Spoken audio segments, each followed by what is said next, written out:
We see an aerial view of the city of Nanrong. It is the big day for the high school seniors.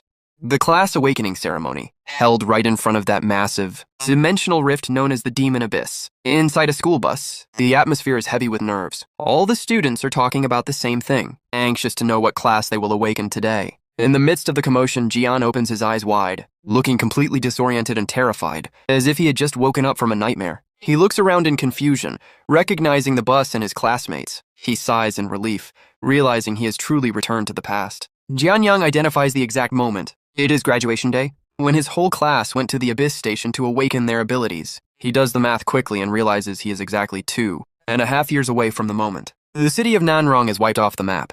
12 years ago, these rifts appeared out of nowhere across the world, and monsters began to slaughter humanity without mercy. Humans tried to defend themselves, but they discovered that inside those zones, firearms and nuclear weapons were rendered useless by magic. Fortunately, it was discovered that anyone turning 18 can awaken a class upon coming into contact with the energy of a rift. After 5 years of bloody fighting, the awakened gained innate abilities, and finally had a real chance against the monsters. Over time, they took control of the entrances, and society changed entirely, dividing itself into a new class system based on the power of each individual. Now every graduate must go to awaken their class, which are basically divided into 3 types: combat, support, and creation. Combat classes are the most valued, while creators are looked down upon by everyone.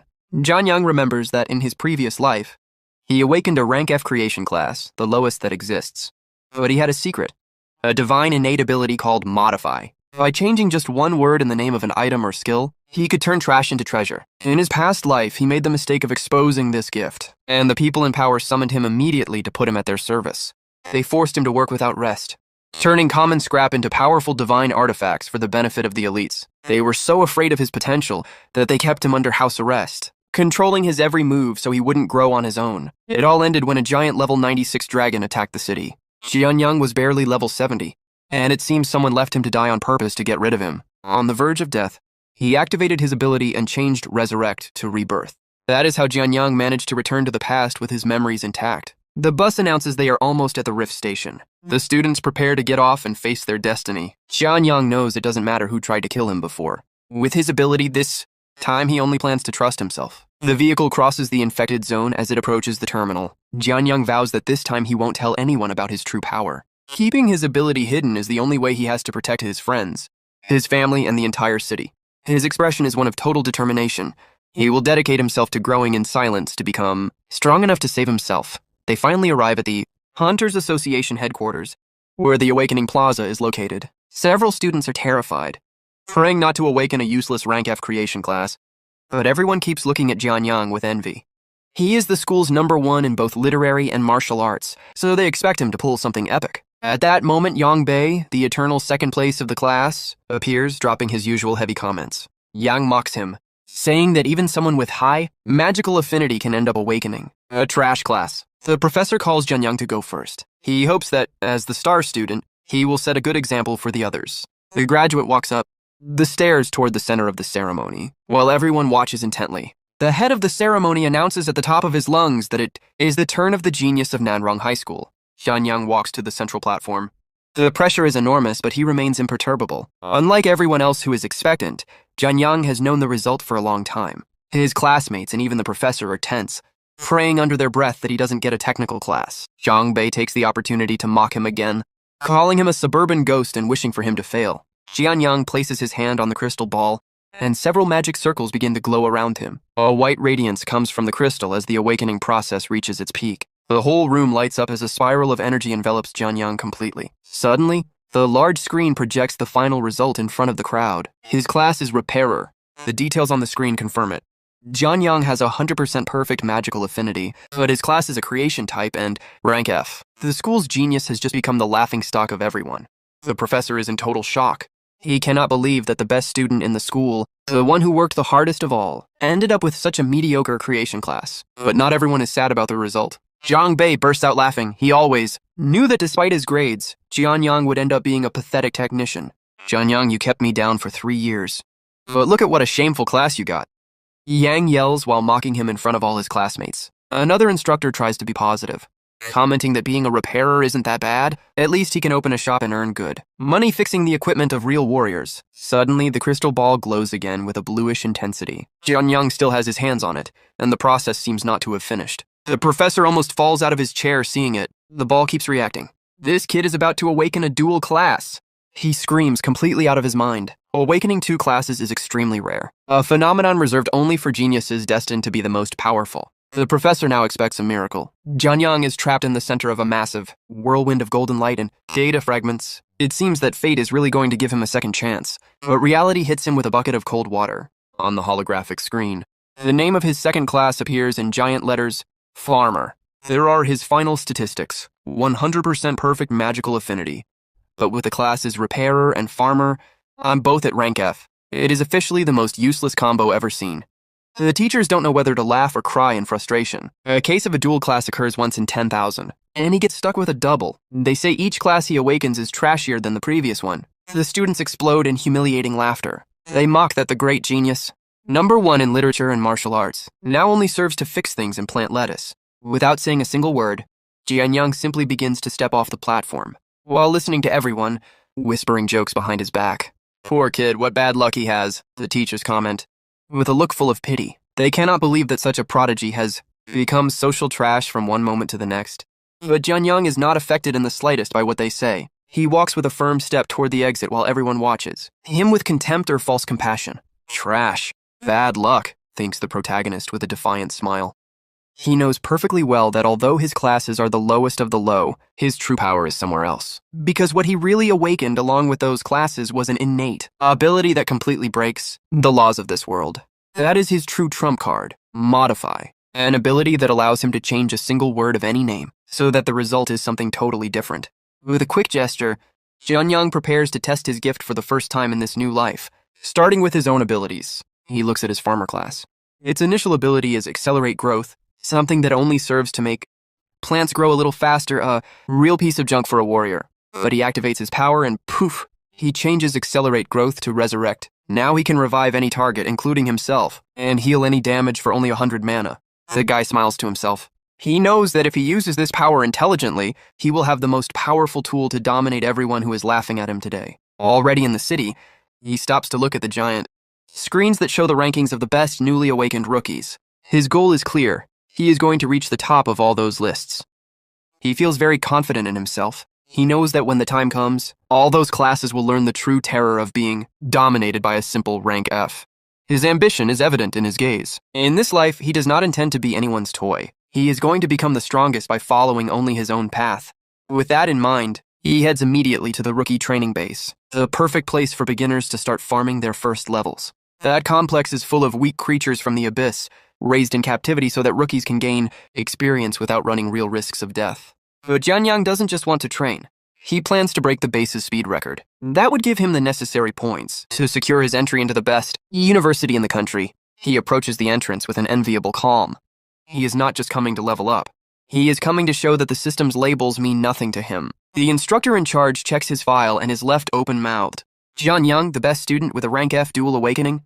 He mutters, unable to understand what went wrong. The officer asks him very seriously if he is sure he wants to enter the dungeon alone. For a rank F, even the lowest level can be deadly if he is not careful. Another instructor puts his hand on his shoulder in a gesture of support and advises him to find a team with his classmates instead to avoid risking his life unnecessarily. But our protagonist doesn't intend to take a single step back. I'm totally sure. Please give me the basic rookie gear right now, he replies firmly. The instructors simply sigh and look at each other. They think the poor boy is just hurt in his pride, and that he wants to prove something impossible out of pure whim. One of them gives him an iron sword, and to his surprise, gives him something additional. Here is your equipment.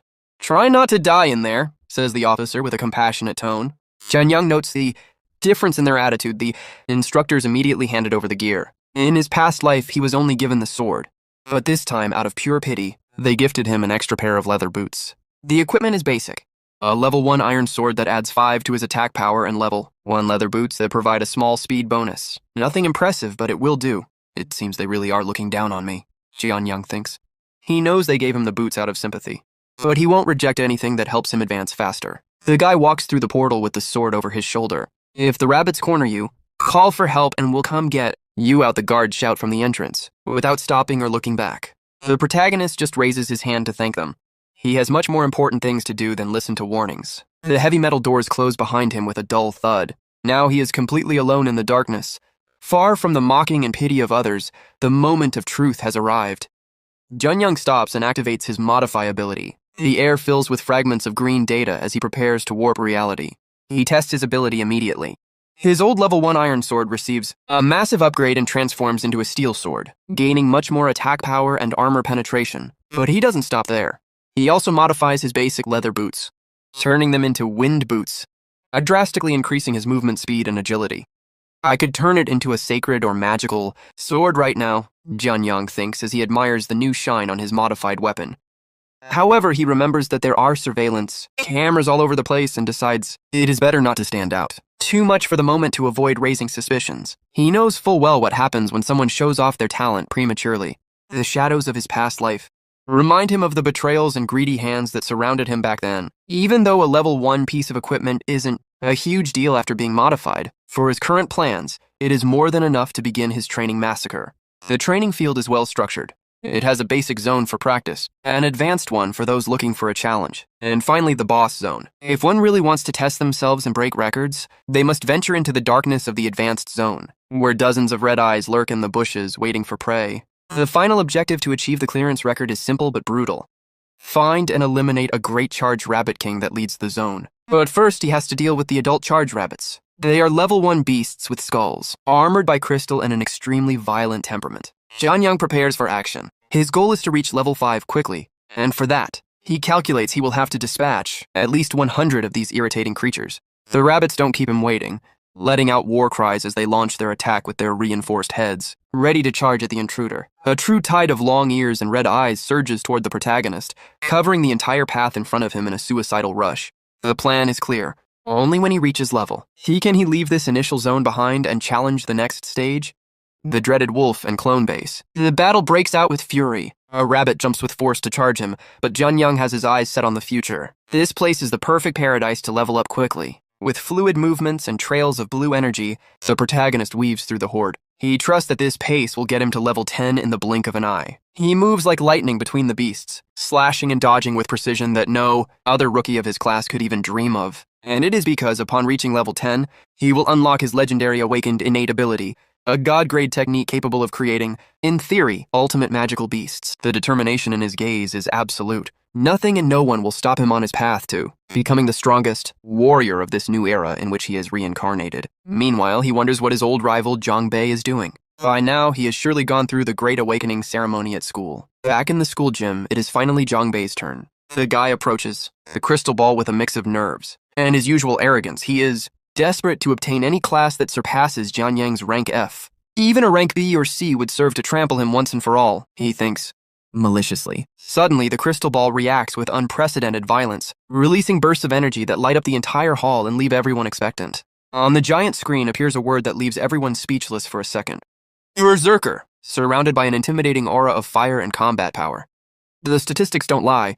Jongbei has awakened a rank A combat class with a 69% magical affinity, an exceptional result for any student. Ha ha ha, I won! Jongbei yells at the top of his lungs in front of the crowd, celebrating his personal success as if he were already the owner of the entire world. The rest of the students are in shock. After 3 long years of being in Junyoung's shadow, Jongbei has finally managed to surpass him with a superior class. From now on, nobody dare mention the words second place in front of me, Yang exclaims as he adjusts his tie with unbearable arrogance.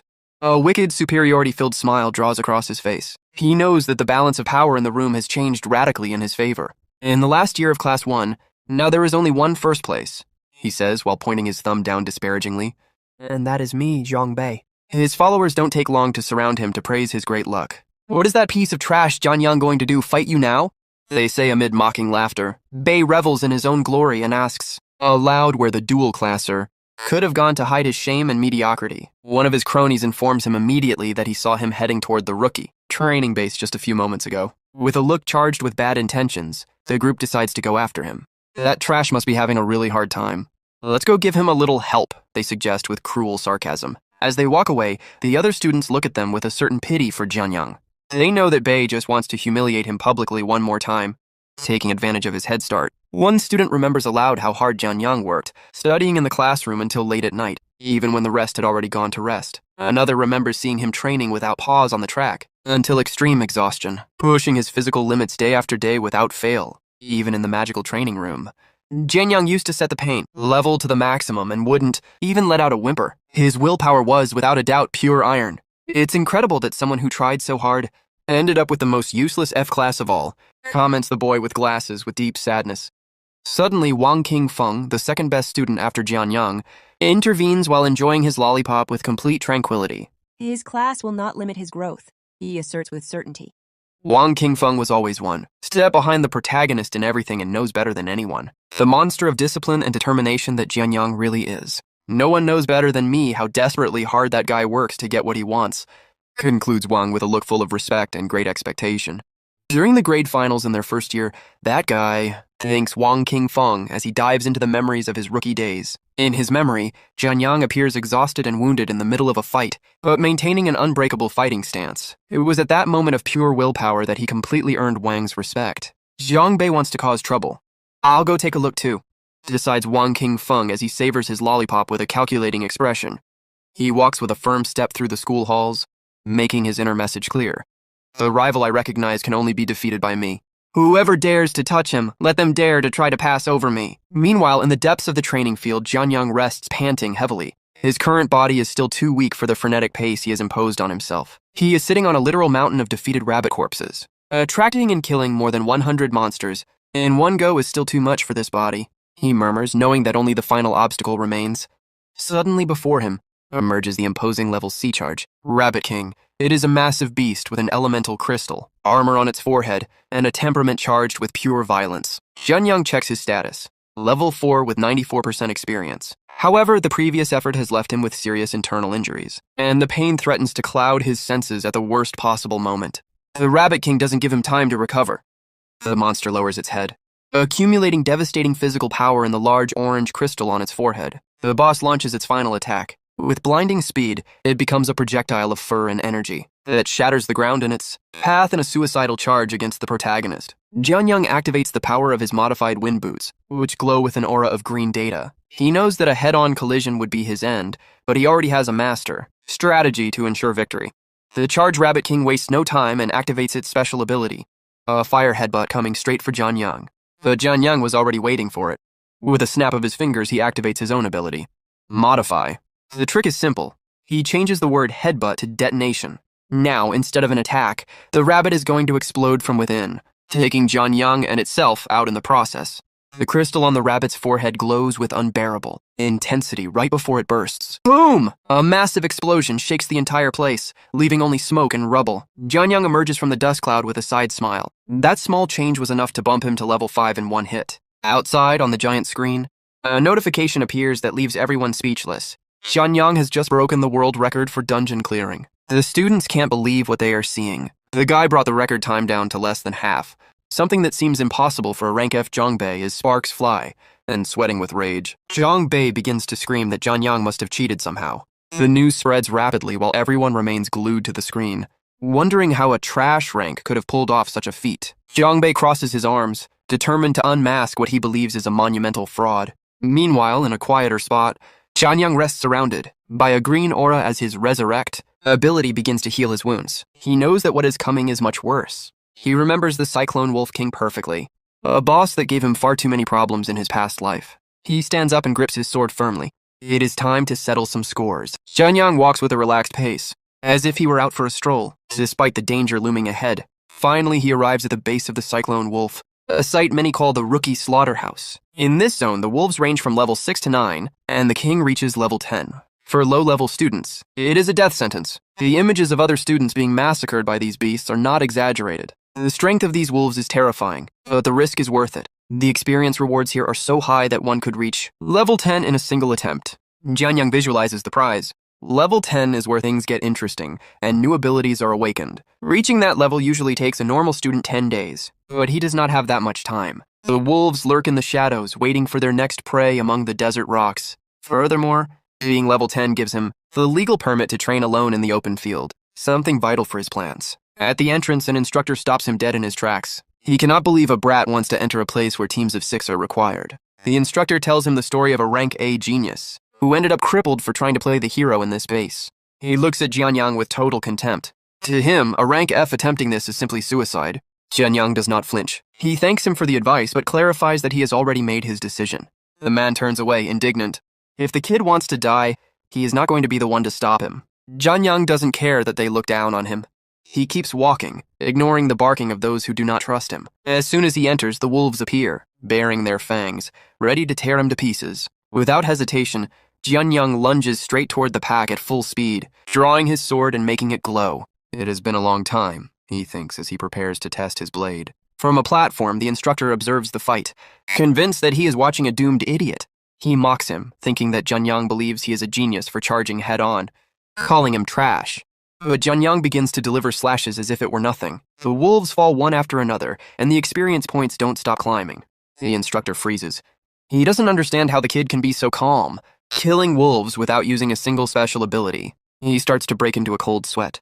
The idea that this boy is a hidden genius begins to haunt his head. Some time passes and the scene is insane.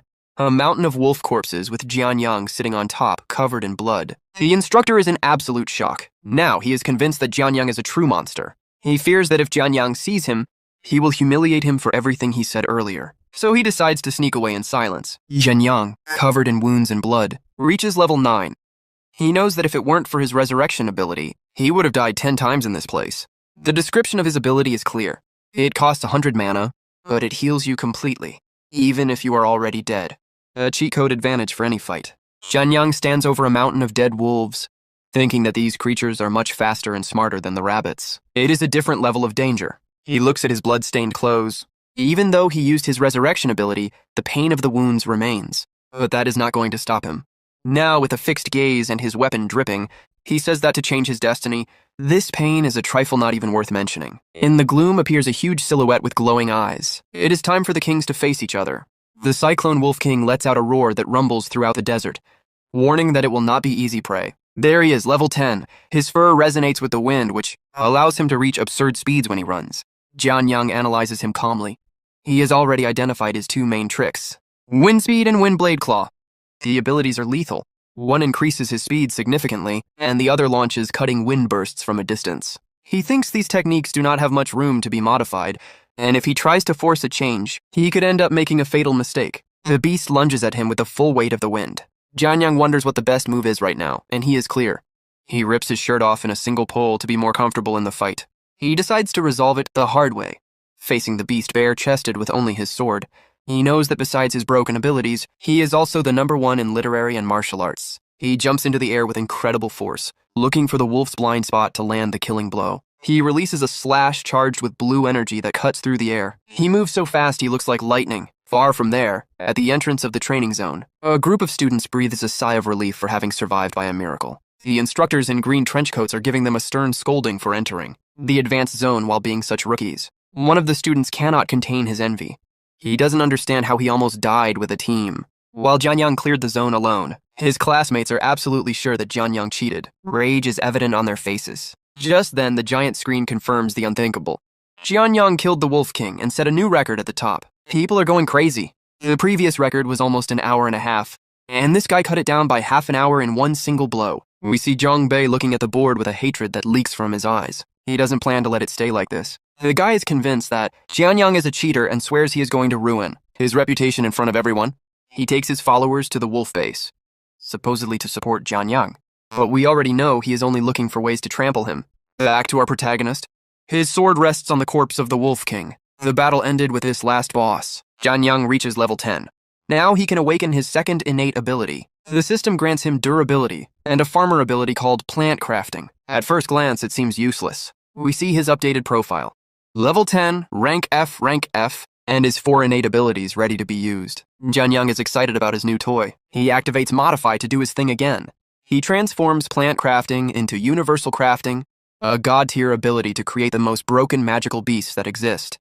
This ability allows for mixing species to create superior beings. Upon reaching level 10, the success probability is 100%. Although it has its limits, Jianyang knows perfectly well that he has the greatest power of all in his hands. With this, any beast that is already strong can gain even more powerful racial abilities. It is even possible to create a legendary S-rank beast by mixing 2 A-rank ones. It is basically cheating. and if he uses a tamer scroll, he can get a battle pet that is completely loyal. Jianyang remembers with rage how others hung onto his medals in his previous life, thanks to his abilities. He sees the silhouettes of those who exploited him while he was on his knees, unable to defend himself, but not this time. He is covered in blood, but with his sword firm. He swears that no one will ever use him again. He looks at the desert full of dead wolves and thinks it was a good day. It is time to head back. He finds a green magic crystal that a wolf dropped. It is a very rare object used to dope equipment. He thinks the crystals in this base belong to the association, but since he is already level 10, he can finally go to the wild zone without asking for permission. Out there, everything he finds will be his. With that, his money problems will vanish in the blink of an eye. Jianyang complains about the pain. The wounds are not fatal, so he cannot simply let himself. Zizo, his resurrection ability, can automatically heal him. He knows that going to a hospital will cost him an arm and a leg, and being honest, right now he is broker than a ceramic plate. He is left thinking that perhaps the best option is to take his own life to force the resurrection and heal himself for free. Quite the logic he has, but there is a problem. If he does it in front of the guards, he will cause an unnecessary scandal and attract too much attention. He decides that it is best to find a well-hidden corner to carry out his suicide and cure procedure in peace. He walks through the training base trying to go unnoticed, while carrying his sword on his shoulder. Upon reaching the main plaza, he finds a sea of people. It seems that everyone agreed to be there. He is surprised. What are so many people gathered in one place for? It is definitely not what he expected. Someone points him out from a distance. It's the new kid, the one who just broke all the base records. Jianyang is now famous. Jianyang realizes that all those seniors are there for him. Breaking the record was like throwing a stake into a lion's cage. He curses his luck. With so many people watching, now he really has no way to use his resurrection ability to heal himself. He feels the wounds are worsening, and cold sweat runs down his face. If he heals himself in front of everyone, his secret goes to the trash. He only wants to find a quick exit, to get rid of all these guys, before he faints from blood loss. Out of nowhere, a blinding golden light begins to fall upon him. Jianyang looks up, confused by what is happening. An angelic figure appears behind him. It is an impressive ability that leaves everyone with their mouths open. The students scream excitedly. It is the S-rank support class, the very famous Sacred Angel, one of the rarest abilities in the world. The owner of such power is Yao Kexin. With her shining wings, she looks like a true goddess descended from heaven. People cannot believe that someone from the prestigious Yao family is in that place. Her mere presence changes the entire atmosphere. Jianyang feels his body fill with energy. That healing came in handy just when he needed it most. Yao Kexin looks at him calmly as her power finishes, closing each of Jianyang's wounds. He thanks her sincerely, saying that his wounds are almost completely healed thanks to her. He didn't have to kill himself after all. As a token of gratitude, Jianyang offers to repair her equipment in the future. He knows that support classes always need a good blacksmith at hand. Yao Kexin accepts the deal with a smile, saying that if her things break, she will definitely count on his help. An S-rank ally is a great start, but the peace is short-lived. Zhang Bei appears, shoving his way through the crowd, while hurling insults, as if he were being paid to do so. He shouts to the four winds that Jianyang is a fraud, and that no one should believe a word he says, his tongue dripping with venom. He mocks Jianyang's history, reminding everyone that he only possesses 2 rank F classes, the absolute lowest that exist. The students begin to murmur among themselves. It is true, a crafting class possesses no combat power, so how could he possibly have cleared the zone alone? Zhang Bei insists it is impossible for a rank F to break a record unless he purchased expensive, illegal equipment, even accusing him of using despicable methods simply because he could never surpass him. During their 3 years of high school, the spite is palpable. Jianyang listens without flinching as Zhang Bei continues to point his finger in his face before the entire school. Finally, Zhang Bei drops his final bomb. He claims Jianyang isn't poor at all, but is actually scamming the school to keep the subsidies for himself. It is a grave accusation, and the crowd, eager for drama, starts to buy the story, branding Jianyang a bottom-tier human being. Zhang Bei's plan is working perfectly. With a smirk, Jianyang asks him sarcastically if he wants proof that he didn't cheat. He knows exactly where this is going, and Zhang Bei takes the bait immediately, challenging him to a fight without equipment to prove who is truly the strongest. Yao Kexin worries and begs Jianyang not to fall for the trick, telling him he has nothing to prove to a guy like that. But Jianyang just thanks her for her concern. He has other plans. He isn't going to let this bully get away with his lies in front of everyone. He draws his sword and accepts the challenge with a frightening, icy calm. The plaza falls into absolute silence. Jianyang knows he has to end this right here to prevent future headaches. Nobody is going to stand in the way of his path to the top. Zhang Bei laughs, boasting that he is a rank A warrior and believing his victory is guaranteed before the fight even begins. He activates his berserker ability, and a violent red energy begins to erupt from his body. He turns serious, showing the true power of his skill. He sacrifices his own vitality to boost his strength, agility, and defense, effectively turning into a living war tank. Jianyang looks at him with indifference and comments that while he looks imposing, he hopes he can keep that rhythm up for a long time. Let the show begin. Jianyang isn't intimidated by the red aura. He knows Zhang Bei is blindly trusting in the superiority of his rank A class. But to Jianyang, that is nothing more than an empty ornament. He prepares for hand-to-hand combat, adjusting his stance. No weapons, no tricks. Just raw strength against the arrogance of a supposed genius. Jianyang stands his ground, determined to teach him a lesson in humility. He is going to prove to Zhang Bei and everyone present that the strong are strong regardless of the class. They happen to draw. Zhang Bei is literally burning with rage, his berserker aura exploding as he prepares for his attack. Yao Kexin watches, unable to believe what she is seeing. To her, it makes no sense. A rank A combat.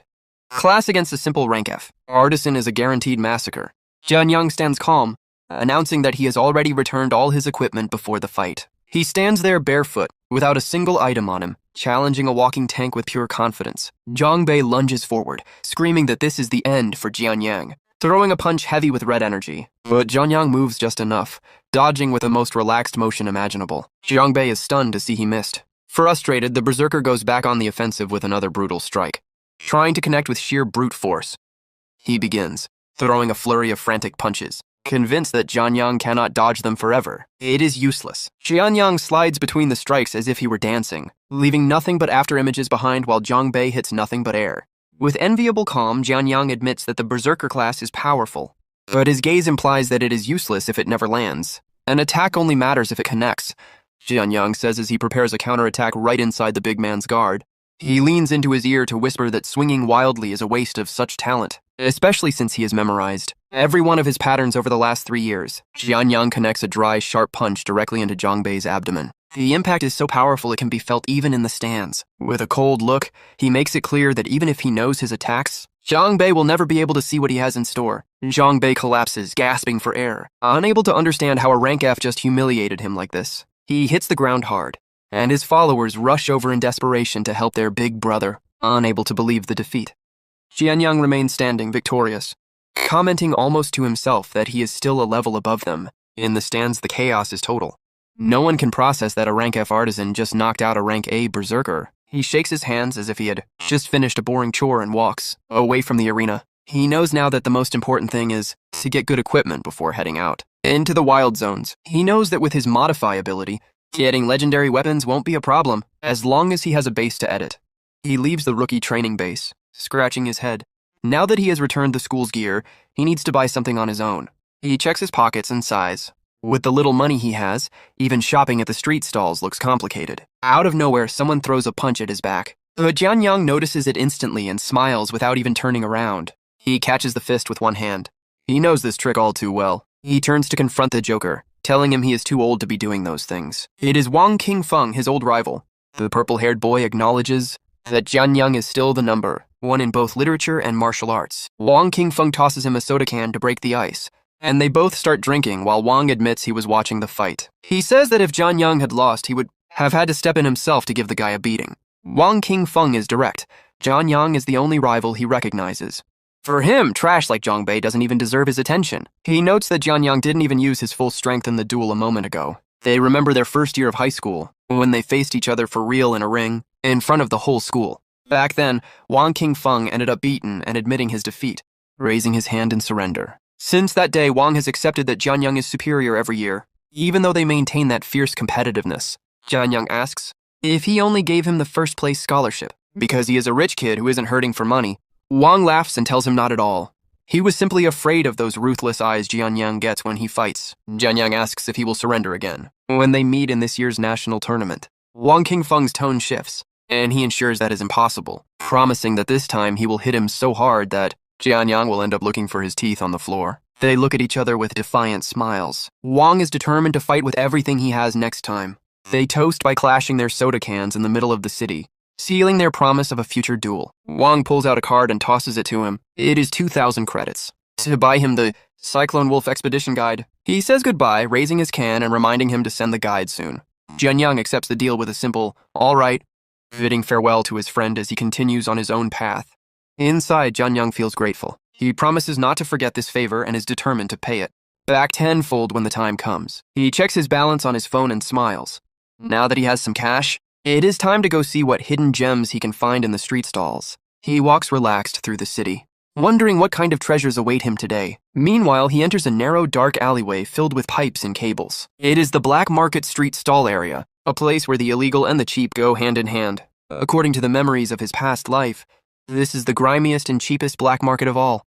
The perfect place for someone on a tight budget. He knows that most of what they sell here is basic trash, but he also knows that for an expert eye like his, finding a hidden gem is not impossible. He stops in front of a used weapon stall, where a guy in sunglasses rests among swords stuck in rocks. The sign is clear: buying and selling secondhand equipment. His eyes analyze one of the weapons, the demonic meteor blade. It has good attack stats, but its durability is on the floor, barely at 72%. The seller won't lower the price, 18,000 credits, and not a penny less, claiming that if it were like new, it would be worth at least 25,000. Jianyang thinks the guy is trying to be too clever. Without flinching, Jianyang points to another much simpler sword and asks for its price. The system shows him the blue steel sword. It is level 10 quality and has decent attack, although its durability is also somewhat touched. Jianyang makes a proposal that leaves the seller cold. If he helps him repair the demonic meteor blade, the guy has to give him the blue steel sword for free. The seller lowers his sunglasses slightly, completely incredulous. He cannot believe a brat like him claims to have the skill necessary to fix something like that. Without waiting for an answer, Jianyang activates his repair ability. The system confirms the start of the process, and a blue light begins to glow in his hand. In his mind appears the image of a legendary general charging on horseback. His target was never the expensive sword, but that simple piece of blue steel that no one values. Jianyang knows something the rest ignore. Thanks to his modify ability, that mediocre sword can be turned into a legendary weapon. The seller tries to bring him down a peg, asking what rank he is and reminding him that repairing the durability of a weapon is an extremely delicate and difficult process. Jianyang replies with total honesty, he is a rank F tinker, a crafting class considered the lowest of all. The guy is surprised. It turns out he also has a crafting class, but he is a rank D blacksmith, which in theory makes him much superior to the kid, holding the damaged sword. The blacksmith warns him that not even he can guarantee a complete restoration of the durability. Without any risk, the blacksmith explains the basics.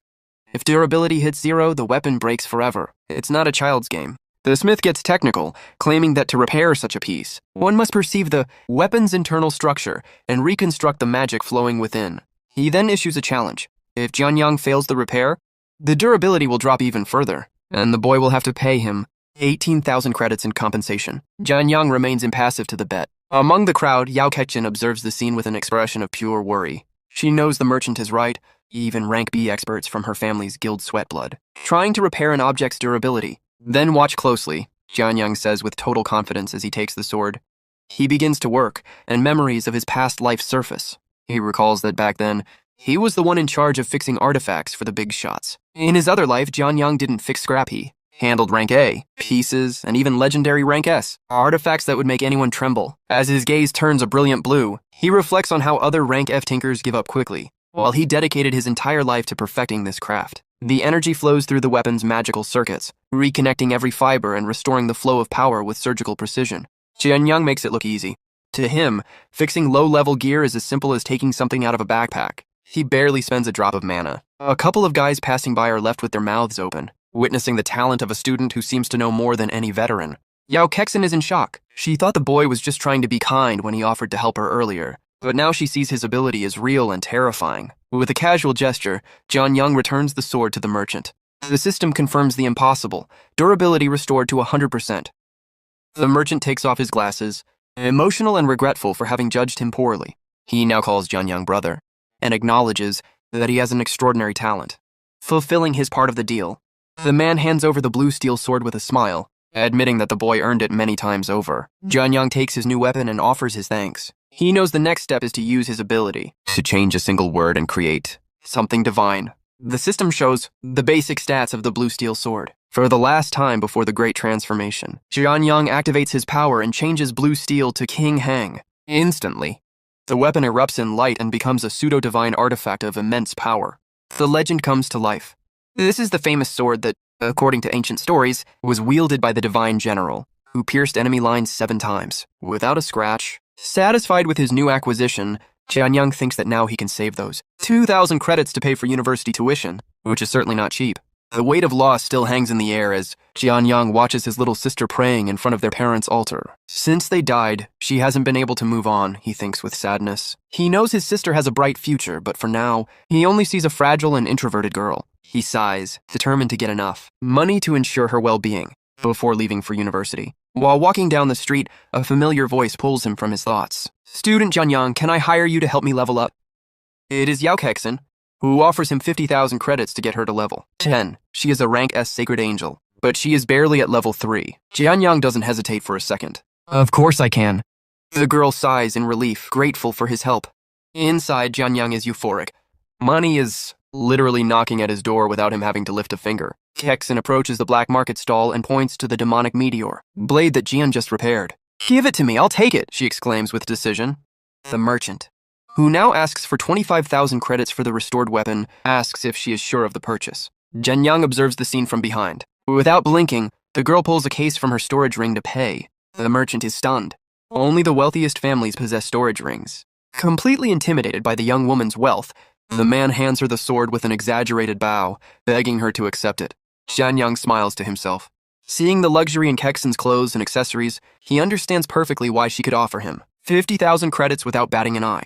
However, poor Kexin can barely handle the weight of the massive blue sword. She wobbles while trying to maintain her balance. Jianyang plans to use the girl's support, abilities to face a boss he could never defeat in his past life and thus level up quickly. Suddenly, Kexin offers the sword to him. "Jianyang, take this weapon as a courtesy gift. Please don't refuse it." Jianyang is speechless for a moment. He didn't expect the weapon to be for him. This young lady is truly polite, he thinks, surprised. "Then I won't hold back." "Thank you very much," says Jianyang, accepting the gift. Kexin smiles, satisfied that he liked it. She watches him walk away and thinks that even though he has a rank F class, his potential seems to have no limits. She decided to help him to build a good relationship starting now. With the new sword on his shoulder, Jianyang tells her, "Without further ado, I will take you to the rookie training base right now." She follows him enthusiastically.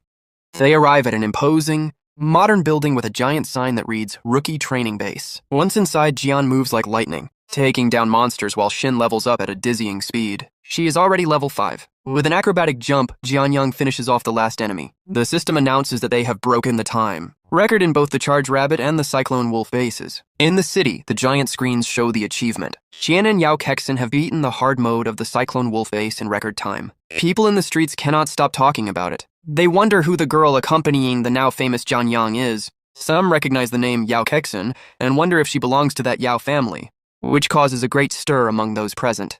They refer to the Dali Chamber of Commerce, one of the 10 most important in the country, whose leader has the same last name as the girl. Meanwhile, in a desert zone, Kexin is exhausted. "I almost reached level 10. Can we rest a little?" she asks while catching her breath. Jianyang, who is already level 13, encourages her to keep walking. "We will rest while we advance. Your current physical condition can handle it," he says calmly. In front of them appears the image of a terrifying beast. Jianyang is determined to take advantage of Kexin's rank S support to attempt something bold. He is referring to the only rookie training base that has a rank C danger level, a deadly challenge for anyone of their level. They stop in front of a massive entrance guarded by soldiers, the Hellflame Boar training base. The instructor in charge recognizes him immediately. "Jianyang, I know you've broken records, but this is different," he warns seriously. He reminds him that the Hellflame Boar King is infinitely more dangerous than any other creature they have faced. Jianyang replies that there is no glory without risk. Kexin seems nervous, but Jianyang trusts that with her support abilities, they will be able to overcome this once-in-a-lifetime opportunity. The huge gates begin to open with a metallic rumble. The instructor sighs and wishes them good luck on their mission. "Thank you for the good wishes," Jianyang responds. As they enter the darkness of the enclosure alongside a somewhat restless Kexin, the interior is a misty and silent forest. Kexin looks around confused, noting that there isn't a single monster in sight. Jianyang clears up the mystery. It is because in this base there are no lesser monsters. Here there is only one boss. Kexin's jaw drops from fright. "Only one boss?" she repeats, unable to believe what she just heard. Suddenly the ground begins to tremble violently under their feet. Jianyang stands on guard. "That guy is coming." A gigantic shadow emerges from the fog. It is the Hellflame Boar King. Kexin bursts into tears of fear before such a monster. With a smile of confidence, Jianyang draws his glowing sword. "Only someone like me is worthy of being my opponent," he exclaims bravely. The Hellflame Boar King snorts with fury, its blue eyes shining with a lethal light as it prepares to charge. In front of him stands the Hellflame Boar King, a level 15 beast with a body temperature of 200 degrees. Its blue eyes shine with fury while challenging the young man. Jianyang does not lose his calm and gives clear instructions to Yao Kexin. Get ready, cast Sacred Light to heal me. The girl, with her angel wings unfurled, nods with determination. To face a powerful monster, thinks Jianyang as he charges forward with his sword drawn, ignoring the suffocating heat emanating from the creature. You must take the initiative. With an agile movement, he propels himself from the ground and jumps into the air, seeking a position of advantage over the Colossus. While descending from the heights, Jianyang plans his strike using gravity and rotation. I'll cut your throat. His figure is silhouetted against the misty forest sky. The Hellflame Boar King lets out a deafening roar upon seeing its enemy approaching from above, marking the beginning of a desperate battle for survival. Jianyang is in the middle of the fight against the Hellflame Boar King. The monster is huge and is wrapped in a rather dangerous aura of blue fire. The guy notices that the beast is smarter than it looks. It jumped just in time to prevent him from cutting its throat. He takes advantage of that small moment in the air to use his special ability on the blue steel sword that Yao Kexin gave him. He knows she won't notice. Without wasting time, he activates his Modify ability. Digital particles begin to surround the weapon while time seems to stop. He changes the name of the weapon, and now he has the King Hang sword in his hands. The yellow glow indicates that the change was a total success. The new sword is of A quality and has brutal stats. It not only gives him an attack bonus of 300, but it has a passive that can ignore the enemy's armor. Jianyang smiles. He knows that although his ability cannot skip the laws of physics to create a real divine weapon, this is more than enough for what he needs. Now, with his attack power multiplied by 5 and improved agility, he launches himself against the boss with a slash charged with cyan energy. Now he has the absolute advantage. He moves so fast that the giant boar has no time to react. With a single clean strike, he blows off one of its massive tusks. The impact kicks up a massive cloud of dust, and the Hellflame Boar King lets out a pained roar that shakes the entire facility. Yao Kexin observes the scene from a distance, completely stunned by what she has just witnessed. Jianyang quickly uses his ability to restore the sword to its original name, not wanting Yao Kexin to notice anything strange once the fight ends. The girl is in disbelief, wondering how it is possible for a rank E weapon to cut through the toughest tusk of such a monster. She concludes that it wasn't the weapon's quality, but Jianyang himself. She is convinced that his raw strength is the key to everything. She reflects on the fact that despite having rank F classes, his martial arts skills must far surpass those of normal combat classes. Jianyang glances at her, noticing she is lost in thought, and warns her that this is no time to be distracted in the middle of a battle.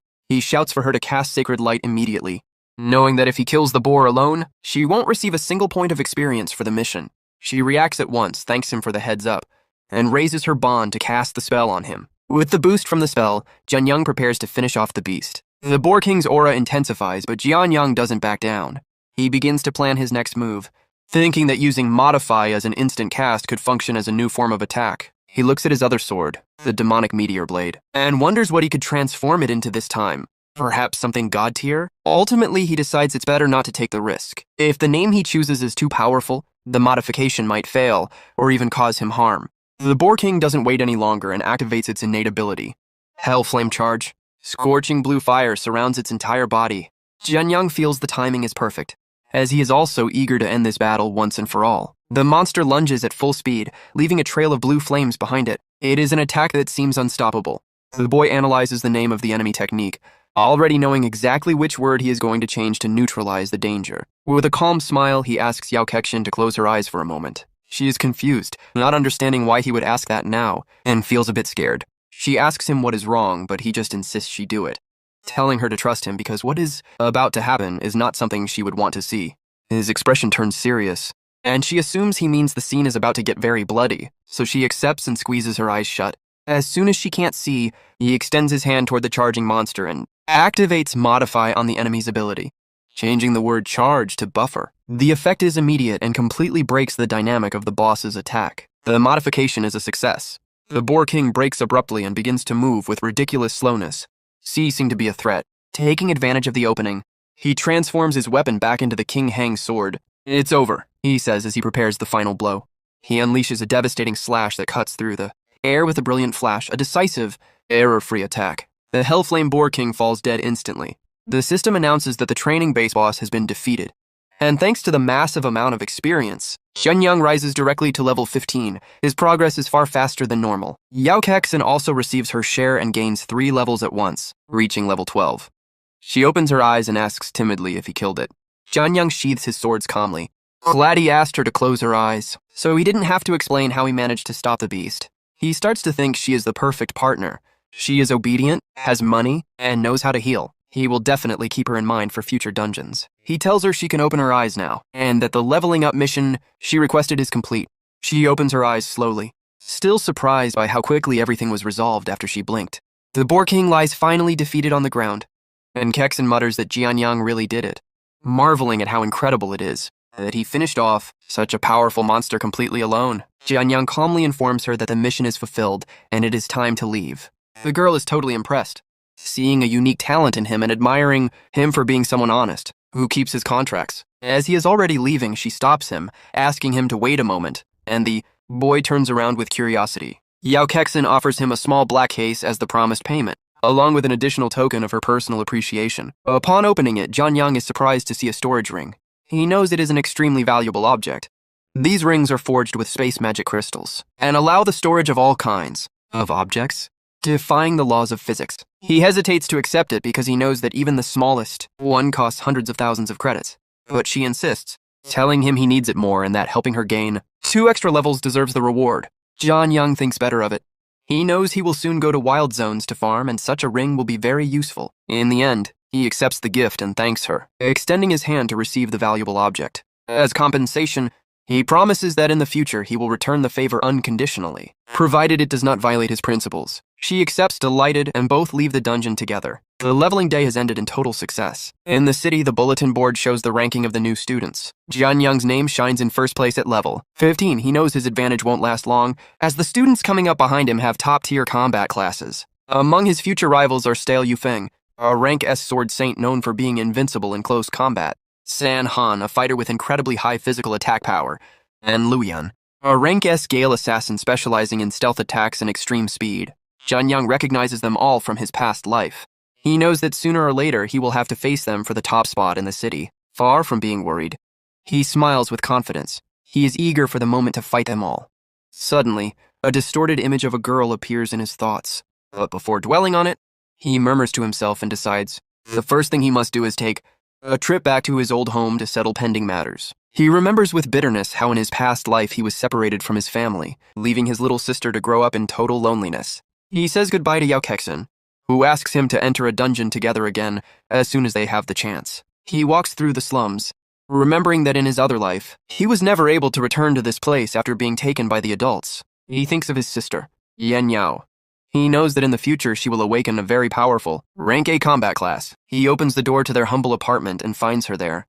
The tension in the atmosphere is evident. She is Jian Yao, his 15-year-old sister, a somewhat withdrawn girl who greets him by letting him know that dinner is served. They sit down to eat at a small table. She has been this quiet since their parents died in a demon nest. He remembers the happy days from 3 years ago, when their parents were still alive and she smiled all the time. The loss of their parents was too hard a blow for her, changing her character completely and making her melancholic. While they eat, Jian Yao drops an unexpected bombshell. She plans to drop out of school immediately. Jianyang is stunned and shouts, asking the reason for such a sudden decision. He reminds her that her grades are excellent, and that it makes no sense to quit, right? Before the high school entrance exam, she confesses that she saw his name in the first place of the city ranking, and that she is very proud of him. She tells him he has always been the hardest worker, and she is sure he will become a powerful, awakened who will save the world. With her head down, she admits she feels she won't amount to anything important. Even with good grades, she believes it is best to start working, now to help with household expenses, so he can focus on his career. The boy stares at her fixedly.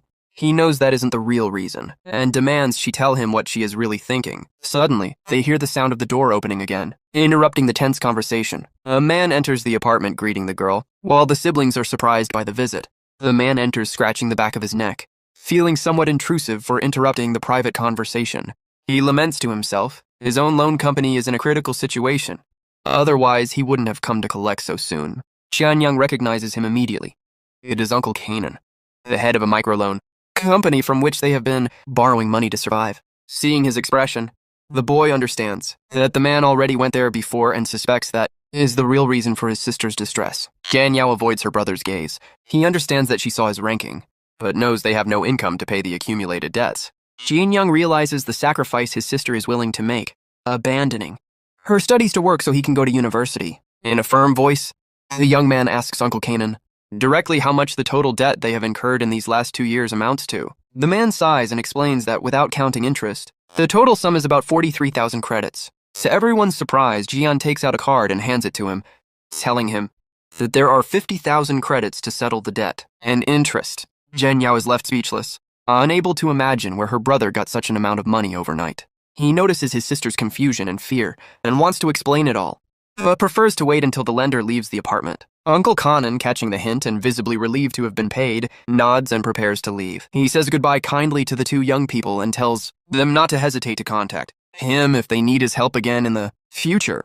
Once the door closes, the girl's concern explodes. She fears that her brother has Jianyang gently pats her head to calm her down, assuring her that he earned every credit legally through his own skills. With a confident smile, he explains that he is on track to become the top student of his class, and the prize for achieving that is 300,000 credits. He urges her to stop worrying about money and insists that she does not need to sacrifice her future to support him. Xianyo bursts into tears, realizing that her older brother has perfectly understood all her fears and the sacrifice she was planning to make. He hands her the rest of the funds, insisting that she shouldn't hold back, as from now on they will have more than enough resources to live well. He encourages her to study and train hard with a radiant smile, showing her that the future is bright for both of them, and jokingly promises that soon everyone will know her as the sister of the #1 student, so she must also strive to become stronger. She can only nod through her sobs, deeply moved by his unconditional support and the new strength her brother demonstrates. Zhenyo throws herself into his arms, promising with determination that she will never do anything to shame the Jian family name. As he hugs her, Jianyang plans his next move. He needs a way to earn more money while leveling up simultaneously. His mind turns toward the demon dens of Nanrong City, searching for the perfect location for his next intensive training session. He chooses the poisonous Dragon Valley, a dangerous but opportunistic place for someone with his knowledge, as it features a high density of monsters perfect for rapid leveling. Legends say that deep within the valley, strange magical beasts shaped like dragons dwell, and he believes that if he can get his hands on a dragon egg, his universal grafting ability will finally show its true destructive potential. Additionally, he hopes to find rare magic crystals that he can sell for a small fortune. Completely determined, he sets his goal to leave at the first light of dawn. Shortly after, the bus arrives at the Nanrong Demon Den station, and passengers are asked to descend carefully. Jianyang steps off the bus and observes a crowd of adventurers and students preparing to enter the dangerous zone. Before him stands the imposing and threatening citadel that serves as the gateway to the world of demon dens, a bastion of humanity against the invasion, separated from the actual city by a heavily guarded passage. The entire area is under the strict supervision of two powerful level 70 venerables whom Jianyang remembers, having served in his past life. As he enters the compound, he watches as most people put on their combat gear, mentally preparing for the fight. He touches the storage ring Yao Kexin gave him, once again grateful for the immense generosity that has made things so much easier for him. He reaches the east gate of the complex, the closest exit point for heading directly toward the poisonous Dragon Valley, and consults a detailed map showing the various explored areas and their danger levels. He confirms that the valley is the most suitable location for his current level, with creatures ranging mainly from level 13 to 18. Upon reaching the checkpoint, he presents his student identification, which officially classifies him under the modest farmer or tinker class. The senior instructor looks at the ID and becomes agitated, unable to understand how a double rank F plans to enter the poisonous Dragon Valley alone, warning him that people die for real out there. Jianyang retrieves his card without flinching at the warning, thanking him for the advice but making it clear that he has no plans to die today. The instructor watches him walk away with a bead of sweat on his forehead. He doesn't want to let the boy walk straight into a slaughterhouse because, to him, every life is valuable regardless of rank. Without thinking, the instructor reaches out his arm to grab him and stop him from advancing, but he ends up grasping only air. Jianyang moves so fast that the instructor strikes nothing but an afterimage.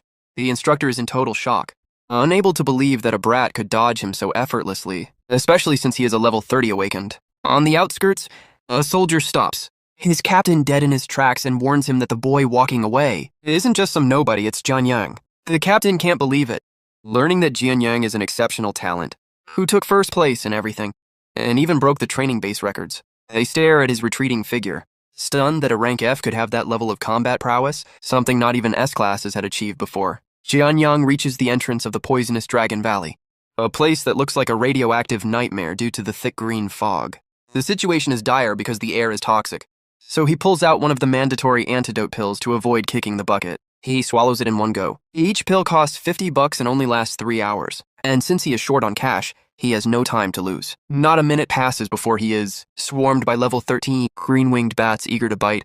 But Jianyang doesn't flinch. He cuts them down as if they were made of paper, and his experience starts climbing immediately. He looks at the corpses and smiles. Those creatures only gave him a tiny nudge in his progress, but it's a start. To avoid staying there all day, he decides to turbocharge the process and activates his Modify ability. He walks calmly while his sword begins to glow with a rather suspicious purple energy. Poof! He converts his cheap steel sword into the King Hang sword. Now the real hunt begins. He dives into the middle of the horde and starts delivering slashes left and right. The bats don't even stand a chance. The massacre is swift, and he jumps directly to level 16. His efficiency is otherworldly. He keeps clearing the area of vultures and poisonous toads, without breaking a sweat until he hits level 18. He takes a breather to hydrate. He is level 18, but he still has a long way to go to reach his goal. He complains about his bad luck because, despite having killed half the jungle, he hasn't found a single miserable magic crystal. Out of nowhere, a voice asks him if he was the one who took down all those beasts. Jianyang is immediately on alert. Two guys emerge from the fog. Jin notices they aren't rookies by the way they move. It turns out the leader is Lu Yuan, an S-class prodigy from the other academy, a big fish in every sense. One of his companions, Yutao, tries to act tough by asking him if he is deaf. Jianyang doesn't flinch and calls him a nameless nobody. He stands up with all the tranquility in the world and asks rhetorically if it isn't obvious that he killed them. Yutao gets heated quickly and rolls up his sleeves, offended that a brat doesn't respect Lu Yuan's status. Lu Yuan stops his lapdog and surprisingly offers Jianyang a spot on his team because he sees potential in him. Jianyang tells them to get lost immediately. He knows they only want him to do the dirty work, so they can steal his experience for free. Yutao can't believe the kid's arrogance, and is dying to teach him a lesson right there. Lu Yuan remains thoughtful, telling his partner that if the kid made it this far alone, he truly has talent. Even so, Yutao remains resentful and swears that the next time he crosses paths with him, he's gonna knock his teeth out. An hour passes and Jianyang ventures deeper into the valley. He only has one antidote pill left, so he needs to hurry. He keeps looking for some rare material that might be worth it. But so far luck is not on his side. There's only fog and silence. He remembers the rumors about powerful dragons in this valley, but so far he hasn't seen a shadow of them. Suddenly, he feels something moving at full speed from the side. It's a full-blown ambush. A giant sticky tongue shoots out toward him, but Jianyang reacts in time and blocks it with his sword. He tries to cut it, but the tongue is tougher than it looks. Things are getting interesting, and he is surprised to see that his upgraded sword couldn't even make a scratch. The enemy's defense is absurd. A huge silhouette begins to emerge from the darkness, and the ground rumbles with each of its movements. There it is, the Miasma Demon Toad. King, a level 20 zone boss that looks absolutely terrifying. Far from being scared, Jianyang smiles. He finally found something that will drop the magic crystal he desperately needs. The toad doesn't waste time and launches its constricting tongue ability to trap him. Several tongues fly toward him, but Jianyang weaves between them as if he were dancing, analyzing the patterns. He has already taken its measure. With a determined look, Jianyang prepares to break the boss's technique with his Modify ability, aiming to change it to Controlled Break so the beast trips over itself. Jianyang lunges into the attack with everything he has. "Time for you to die, you disgusting toad."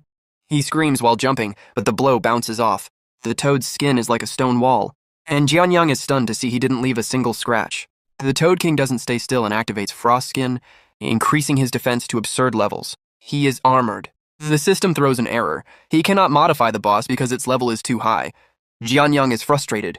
His plan went wrong. He realizes that against stronger enemies, his Modify ability is very unreliable and short-lived. The toad returns to the attack with its sticky tongue, forcing Jianyang to retreat in a hurry. Jianyang stares at the monster, knowing that to win here, he has to bet it all. He has to take a risky gamble, he thinks with a tense smile. He uses Modify on his own weapon, the demonic meteor blade, to force an evolution. The sword begins to vibrate and glow with a super aggressive red energy that looks like it's going to explode. The transformation is complete, and now he holds the Demon King's blade. The power radiating from that thing is insane, and Jianyang finds himself enveloped in a terrifying aura of red flames. The weapon has a life of its own. A huge, sinister eye opens on the sword's hilt, observing everything. Jianyang realizes the sword is dangerous, but he has to finish off the toad quickly before things get even worse. He unleashes a devastating slash with the new sword, releasing a wave of red energy that cuts through the air. Boom. The blow splits the demon, Toad King in half as if it were butter. The boss is finished. After the attack, Jianyang falls to his knees. A single blow with that sword and he is out of stamina. He gasps, searching for air fills his lungs, and he realizes that the Demon King's blade is a double-edged weapon far too heavy for him to handle. Suddenly, he is seized by terror as crimson marks begin to climb up his arm. The sword is consuming him. He desperately tries to activate his modify ability to halt the corruption, but he is so drained that he can barely concentrate. He collapses to the ground, utterly exhausted. As the red veins crawl relentlessly toward his shoulder, a malevolent voice emanates from the weapon, mocking him for daring to borrow a king's power. A giant, sinister eye appears in his mind, and the sword's consciousness warns him that he will pay the price with his own life. Jianyang grits his teeth, fighting to remain conscious while the crimson aura envelops him completely. Despite the agony, he manages to activate one final resource. I already expected this, he murmurs with great effort.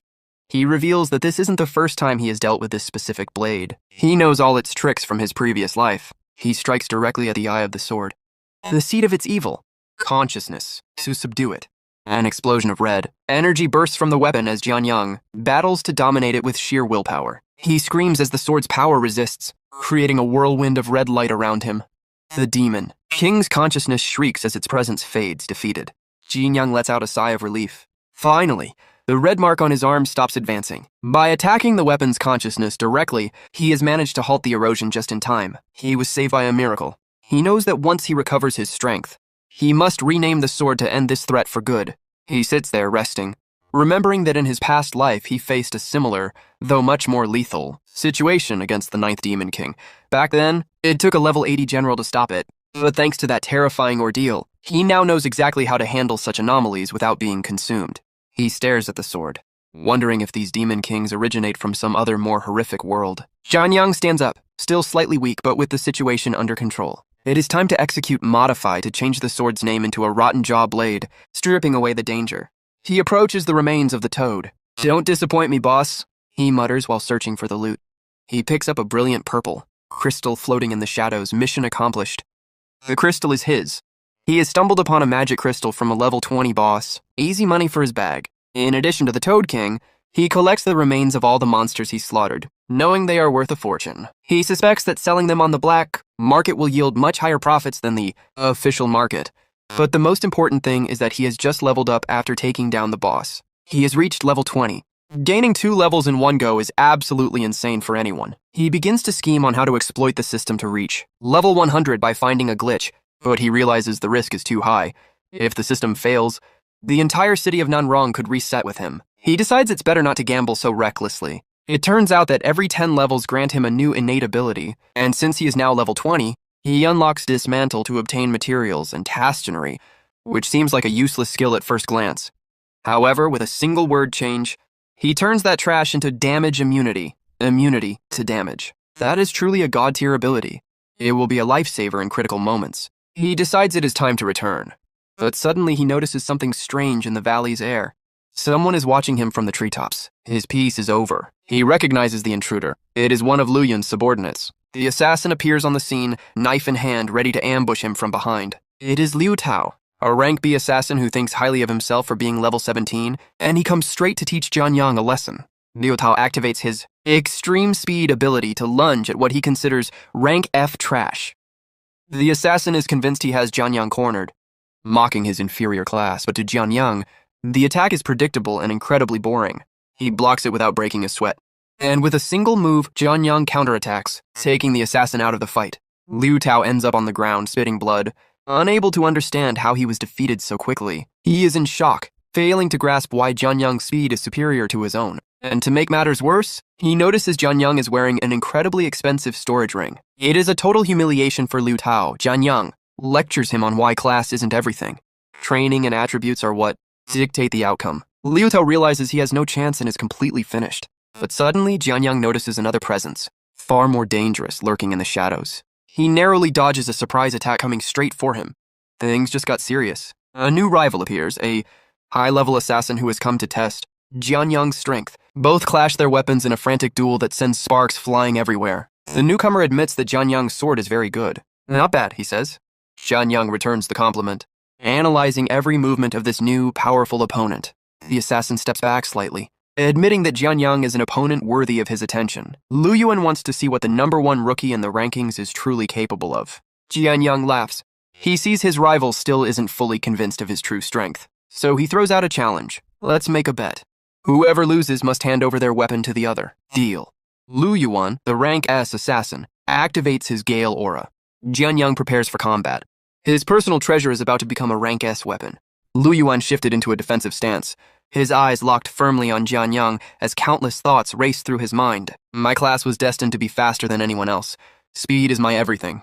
The moment that thought crossed his mind, he exploded forward like a bolt of lightning and charged straight at Jianyang. Without the slightest hesitation, Jianyang raised his arms and weapons to defend himself, struggling to keep up with the barrage of attacks, coming at him from every angle even while blocking. He could not help but feel shocked. It's truly outrageously fast as expected of an S-rank combat class. Not far away, Liu Tao was lying on the ground while witnessing the entire battle unfold before his eyes. Excitement filled his face as he shouted loudly, "So cool, just take him out like this, brother." Seeing Jianyang apparently struggling to defend against his speed, Lu Yuan became even more confident. A victorious smile slowly appeared on his face as he thought to himself, "Too slow. He is simply not my opponent. An F-rank class is ultimately just F-rank." In Lu Yuan's eyes, the outcome of the battle had already been decided. Jianyang seemed incapable of matching his speed, and every second that passed only strengthened his belief that victory was within his grasp. Then, in a sudden flash of movement, Lu Yuan disappeared from Jianyang's sight and instantly reappeared behind him, gathering all of his strength into a single devastating strike. He aimed directly at Jianyang's blind spot. A confident grin spread across his face as he swung his attack forward. This strike will end everything. At that very moment, blood splashed into the air. For a brief second, everyone believed the battle was over. But in the next instant, an unbelievable scene unfolded. Without even turning around to look behind him, Jianyang had casually reached out with one hand and stopped Lu Yuan's attack dead in its tracks. The strike that was supposed to decide the battle had been completely halted. Silence seemed to fall over the battlefield. Lu Yuan's eyes widened in disbelief as his body froze where he stood. He could not understand what had just happened. His greatest weapon was his speed, the very thing that allowed him to dominate his opponents and overwhelm them, and that realization sent a chill through his entire body. Jianyang looked directly at Lu Yuan, his expression calm and unwavering despite the intensity of the battle. There was not a trace of panic in his eyes as he spoke in a steady voice. "The victor has been decided." Hearing those words and witnessing Jianyang effortlessly stop his attack, Lu Yuan finally understood something he had failed to realize from the very beginning. His eyes narrowed as countless thoughts rushed through his mind. From the very beginning, he never intended to compete in speed with me.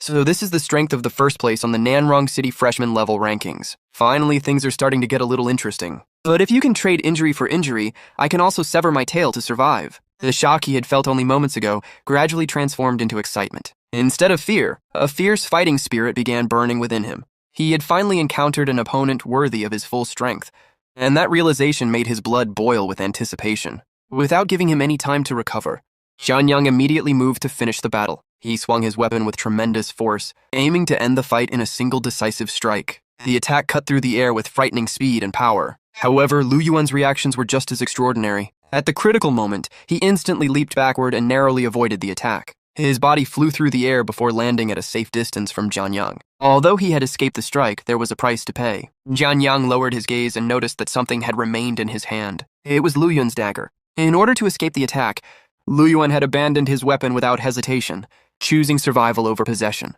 It was a decision that required incredible decisiveness and battlefield awareness. Looking at the dagger in his hand, Jianyang could not help but praise him. "Good kid. You actually abandoned your weapon. Your combat experience is quite impressive. However, now that you have no weapon, how are you going to continue fighting me?" His voice was calm, but there was genuine acknowledgement in his words. Very few people could make such a quick decision under pressure. At that moment, Lu Yuan was already standing high on the branch of a nearby tree as he looked down at Jianyang with a confident smile on his face. Far from looking worried, he appeared completely relaxed. Then he answered with a grin, "I really like this type of short sword, so I usually keep 3 of them prepared in my storage ring." Jianyang looked at Lu Yuan and could not help but think to himself, "I almost forgot. He is the eldest young master of the prestigious Lu family of Nanrong City. Although this B-rank weapon is expensive, to him it is nothing more than a drop in the ocean. However, defeating such a favored son of heaven is what makes this feel even more satisfying."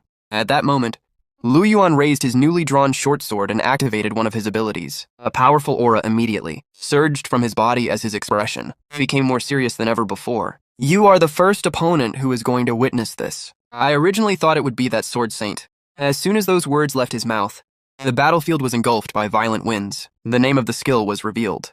Gale Fierce Slash. With a loud roar, Lu Yuan swung his blade at astonishing speed. Instantly, countless wind-infused slashes burst forward like a raging storm. Sharp blade auras tore through the air one after another, covering a massive area and rushing toward Jianyang from every direction. Faced with the overwhelming assault, Jianyang immediately began moving at high speed, weaving through the incoming attacks while searching for openings. As he narrowly dodged one slash after another, he analyzed the situation in his mind. This is the power of a combat class. Every innate skill can provide a massive boost in combat.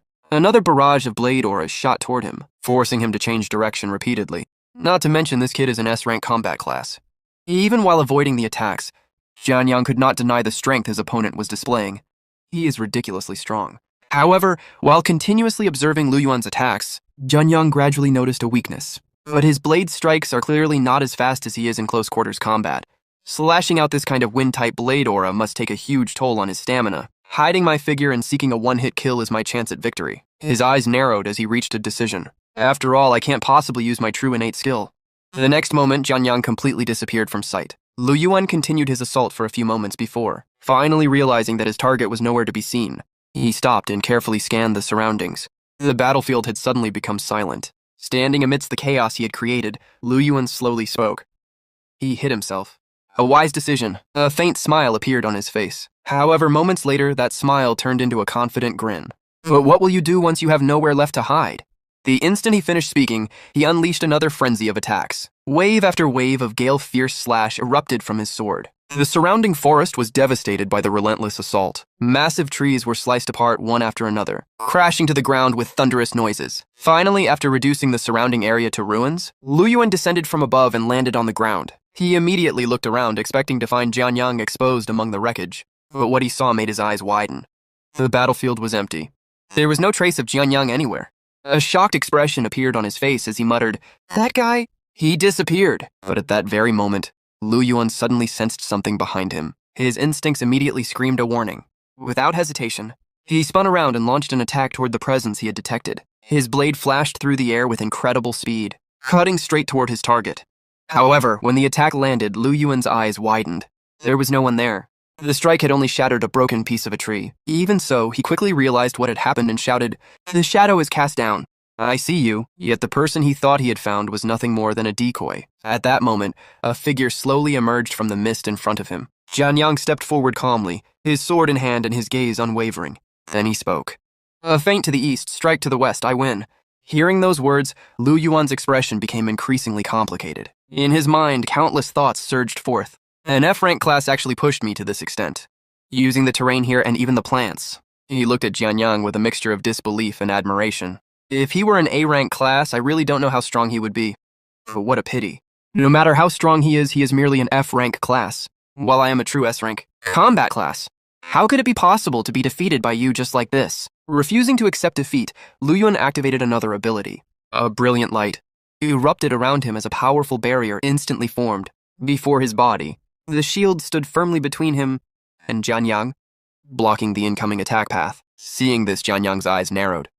This kid has also broken through level 20, and he has another innate skill. However, his confidence remained unchanged. But my Qingang sword is not to be trifled with either.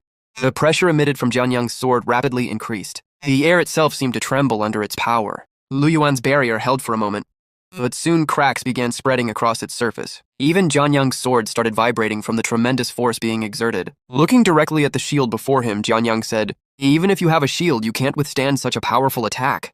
In the next instant, he unleashed a full-force strike. Boom! The barrier shattered completely. Fragments of energy exploded in every direction as the shield was destroyed. The remaining force of the attack slammed directly into Lu Yuan, sending him flying a tremendous distance away. His body crashed through the battlefield, before finally coming to a stop far in the distance. After watching him disappear into the distance, Jianyang stood silently and looked ahead. Then he muttered to himself, "Should I pursue further?" For a brief moment, he considered finishing the fight. However, he quickly shook his head. But it obviously hasn't reached the point of a life-and-death struggle.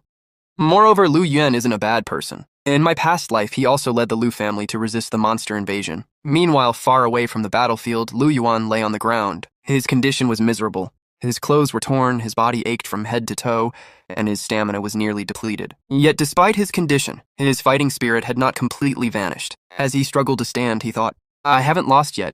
Wait until he gets closer and I'll give him a wind blade point blank. Even if my stamina is exhausted, I must severely wound him. However, as those thoughts crossed his mind, another realization followed. But as someone with an S-rank class, to actually be pushed into such a desperate situation by an F-rank like him, he clenched his fists. So an F-rank class can also grow to be this strong? Despite his shock, he still held faith in his own future. But no matter what, my potential as an S-rank is definitely higher than his. Soon afterward, he saw Jianyang approaching from the distance. Believing that the battle was about to continue, Lu Yuan secretly prepared one of his daggers for a final surprise attack. His eyes remained fixed on Jianyang. But then something completely unexpected happened. Jianyang stopped in front of him and extended his hand. There was no hostility in his expression. Instead, there was only respect. Then he said, "It seems we fought to a draw. You are really strong." Lu Yuan was completely stunned. His mind went blank. Nothing about the situation made sense to him. Confused, he asked, "What do you mean by this?" Jianyang smiled slightly. "I mean that you are an opponent worthy of my attention. We'll call this match a tie." For a moment, Lu Yuan simply stared at him. Then he noticed something in Jianyang's eyes. There was no arrogance, no contempt, no sense of superiority, only genuine acknowledgement. Lu Yuan quietly thought to himself, "This is a look of acknowledgement. He doesn't look down on me." His expression gradually softened. "I am strong, but he is also strong." At that moment, he understood something important. "I understand now. There is always a higher mountain, and there is always someone stronger." The pride he had always carried began transforming into maturity. Looking at Jianyang, he sincerely said, "Thank you for teaching me this truth." After that, the two young men reached out and shook hands. The fierce battle that had shaken the forest ended with mutual respect. Lu Yuan looked directly at Jianyang and declared, "I admit you are a true powerhouse, a powerhouse worthy of being seen as my opponent. But next time, I will definitely defeat you fair and square at the Freshman Top 100 tournament." Jianyang smiled confidently before replying, "Then you'll have to work much harder to get stronger, otherwise—" His eyes sharpened slightly. "You will lose the qualification to be my opponent." Liu Tao dragged Lu Yuan away while shouting at Jianyang, "You little punk, just you wait. How dare you leave my Yuan bro that banged up?" Lu Yuan immediately turned toward him and said, "Watch your mouth from now on. You show him the same respect you show me." Hearing that, Liu Tao could only nod his head. Lu Yuan then looked back at Jianyang with a smile and said, "Next time I'm going all out and beating him for sure." Jianyang watched him leave and smiled faintly. In his mind, he thought, if you really went all out, the moment you shouted the name of your first skill, you'd already have lost. After all, Gale Rending Slash has so many ways I can tweak it. It's a shame though. After such a big fight, I didn't get any real gains. Since it was a draw, I even gave that dagger back. Kind of feels like working for nothing. As Jianyang scratched the back of his head, he suddenly felt a huge surge of energy coming from nearby. His attention was instantly drawn toward it, and he narrowed his eyes. "What's that?" he muttered. A moment later, he seemed to realize something. Must have been back then. His slash made something invisible show itself. Looks like some kind of special poison mist. Let's go take a look. Maybe I'll even run into another boss-tier monster. Without wasting any time, Jianyang activated his modification skill and converted his damage. Immunity into poison immunity. The effect of the skill immediately appeared before him.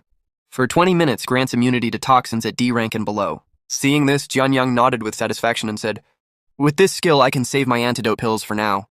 So what exactly is hiding inside that strange poisonous fog?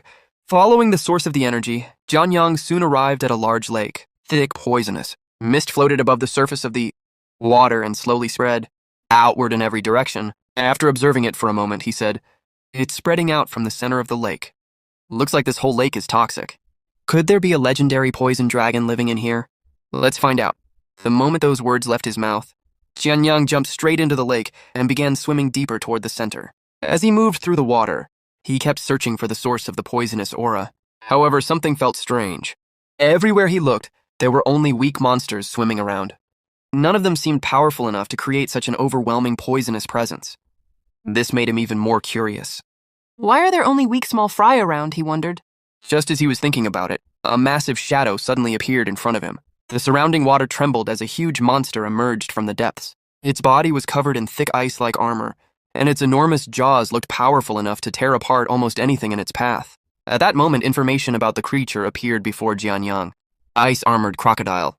Level 18. The moment he saw it, Jianyang's eyes lit up. So there is a big guy in the water. The boat's giant crocodile fixed its gaze on him and slowly opened its terrifying mouth. It was obvious that the monster saw him as prey and intended to swallow him whole. But instead of panicking, Jianyang remained completely calm. A confident smile appeared on his face as he stared directly at the beast and said, "You want to eat me? Not happening that easily."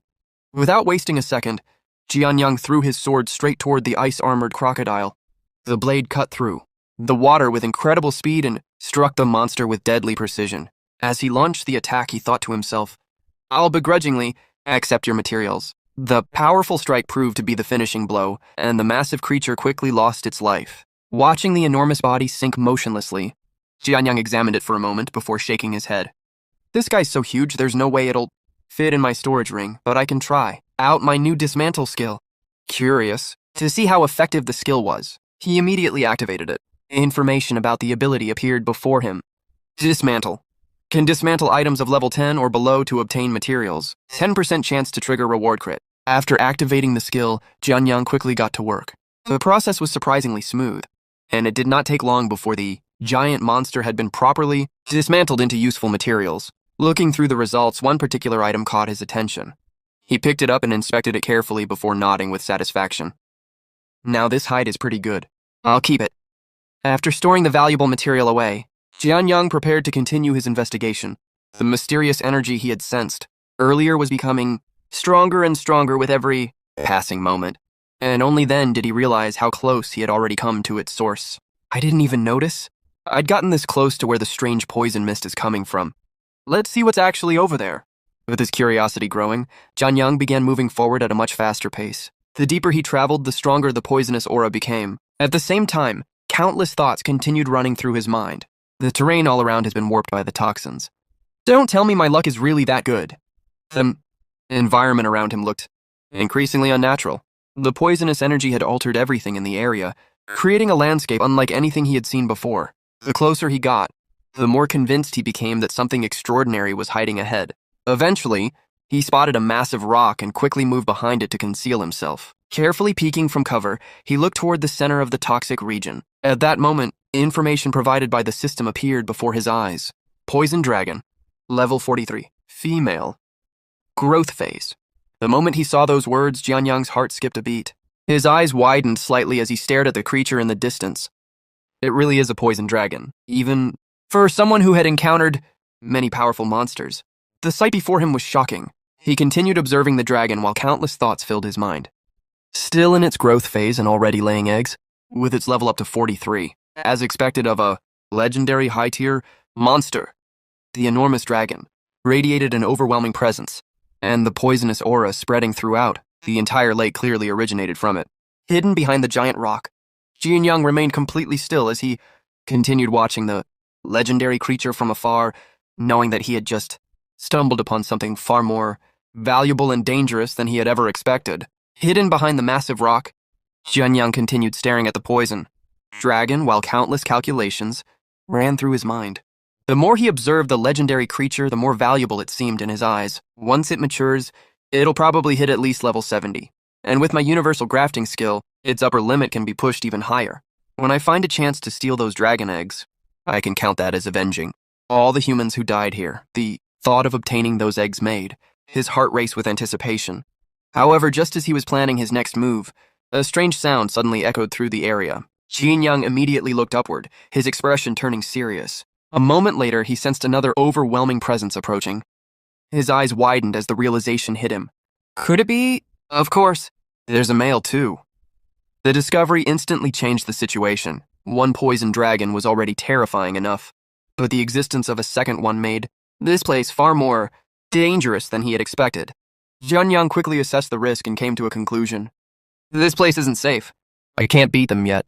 Time to come back when I'm stronger. At least my goal is clearer than ever. Get stronger. Claim those dragon eggs. Not long afterward, Jianyang had already left the lake and returned to dry land. Even as he walked away, his mind remained focused on the future. When that happens, who else but me could be Nanyang City's top scorer? Time to go. I'll sell these materials at the black, market first and cash out. With his plans decided, he immediately set off toward his next destination. Soon the scene shifted to the underground black market of Nanyang City. As he made his way through the area, Jianyang explained the place from his own perspective. This is the underground black market of Nanyang City. Rumor has it a level 60 Grandmaster sits in charge here. They say the Grandmaster has an extraordinary background, so as long as nothing huge happens here, The authorities turn a blind eye.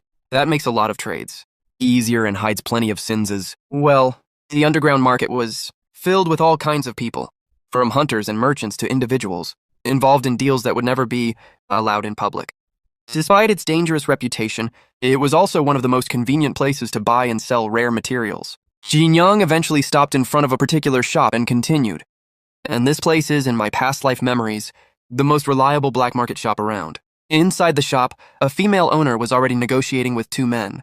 One of them looked frustrated as he pleaded, "Boss, can't you bump the price a little? It wasn't easy for us brothers to get this haul." The woman remained completely calm and replied, "I'm already paying the highest price on this entire street. If you don't want to sell, feel free to walk." Just then, her attention shifted toward the entrance where Jian Yang had appeared. Looking him up and down, she raised an eyebrow and said, "A high school kid? You got something to sell too?" Before Jian Yang could answer, one of the two men burst out laughing. "Look at him. He doesn't even own a proper outfit. What goods could he possibly have?" The man then walked over and waved him away dismissively. "Kid, I'm telling you, get lost. Stop wasting the boss's time." Faced with their mockery, Jian Yang showed no sign of anger. Instead, he casually flexed his storage ring and said, "I really don't have anything special." The moment they noticed the ring, both men froze. Their expressions instantly changed from ridicule to shock. Storage ring? How does he have something that expensive? Before they could recover from their surprise, Jian Yang calmly began taking items out one after another. This is about all of it. As piles of valuable materials appeared before them, the two men were left completely stunned. Even the female shop owner could not hide her surprise. Looking at one of the materials, she thought to herself, "He even has ice-armored crocodile hide. Did he go all the way to the deepest parts of Poison Dragon Valley?" Just when everyone thought the display was over, Jian Yang suddenly remembered something else. Reaching into his storage ring again, he pulled out another item and said, "Oh, right. There's also this." The moment the object appeared, both men stared at it with wide eyes. "Magic crystal." He actually brought out a magic crystal. Just who is this kid? Their earlier arrogance had completely disappeared. Now they could only look at Jian Yang with disbelief. Meanwhile, Jian Yang simply smiled and turned toward the shop owner. "Boss, could you tally everything up and tell me how much it's worth?" Please hurry. "I wouldn't want to hold up these two from their big business with you." After finishing the deal, the scene shows both of them sitting inside a luxurious VIP room. "Boss." Qin calmly looked over the transaction records before speaking in a professional tone. "According to our agreement, the total value of all the materials you brought comes to 78,500. The magic crystal is worth on 50,000. Adding everything together, the final amount comes to 2,238,500. It's all stored on this card." As she finished speaking, she placed a special card on the table in front of him. Jian Yang reached out toward it with a satisfied smile and said, "You're refreshingly straightforward." "Boss Qin, I'll gladly accept." However, before he could take the card, Boss Qin gently placed her hand over his and continued, "Also, this gold card marks you as a VIP client of Jinyu Pavilion. If you bring us magic crystals in the future, I can increase the recycling rate by another 10% for you." Hearing that, Jian Yang immediately stood up. A look of genuine appreciation appeared on his face as he respectfully replied, "Then I'll gratefully accept your kindness, Boss Qin." Soon afterward, Jian Yang left the VIP room and began walking out of Jinyu Pavilion. As he moved through the building, he quietly reflected on the transaction in his mind. Boss Qin is fair and reasonable. That's exactly why I chose to trade with her. She even gave me a VIP card and priority treatment. She clearly recognizes my potential. The more he thought about it, the more convinced he became that his decision had been the right one. In a world where strength determines status and opportunity, having the support of a powerful organization could make a huge difference. His confidence continued to grow as he thought about the future that awaited him. The moment Jian Yang stepped outside, he immediately noticed countless eyes turning toward him. Many people were secretly observing him, some with curiosity, some with envy, and others with intentions that were harder to read. Feeling those gazes focused on him from every direction, Jian Yang remained completely calm.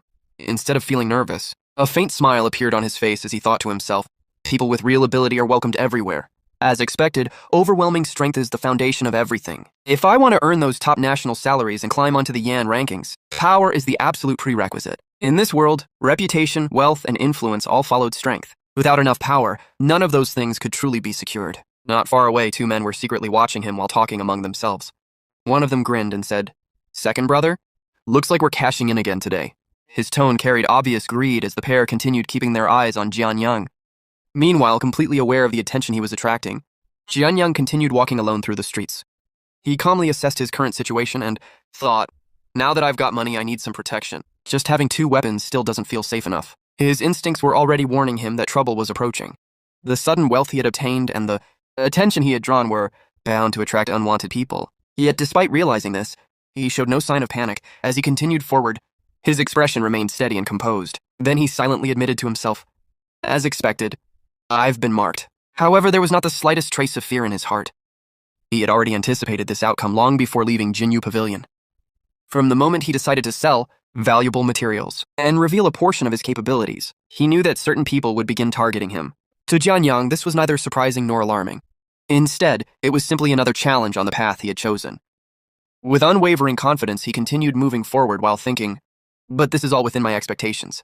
Whatever comes next, I'll be ready for it." As Jianyang continued walking, he carefully observed the two men following him from a distance. The closer they got, the stronger a certain smell became. After taking a moment to assess them, he silently narrowed his eyes and thought to himself, "That stench of blood on them, I'd bet everything. Inside those sacks they're carrying is stolen loot as well."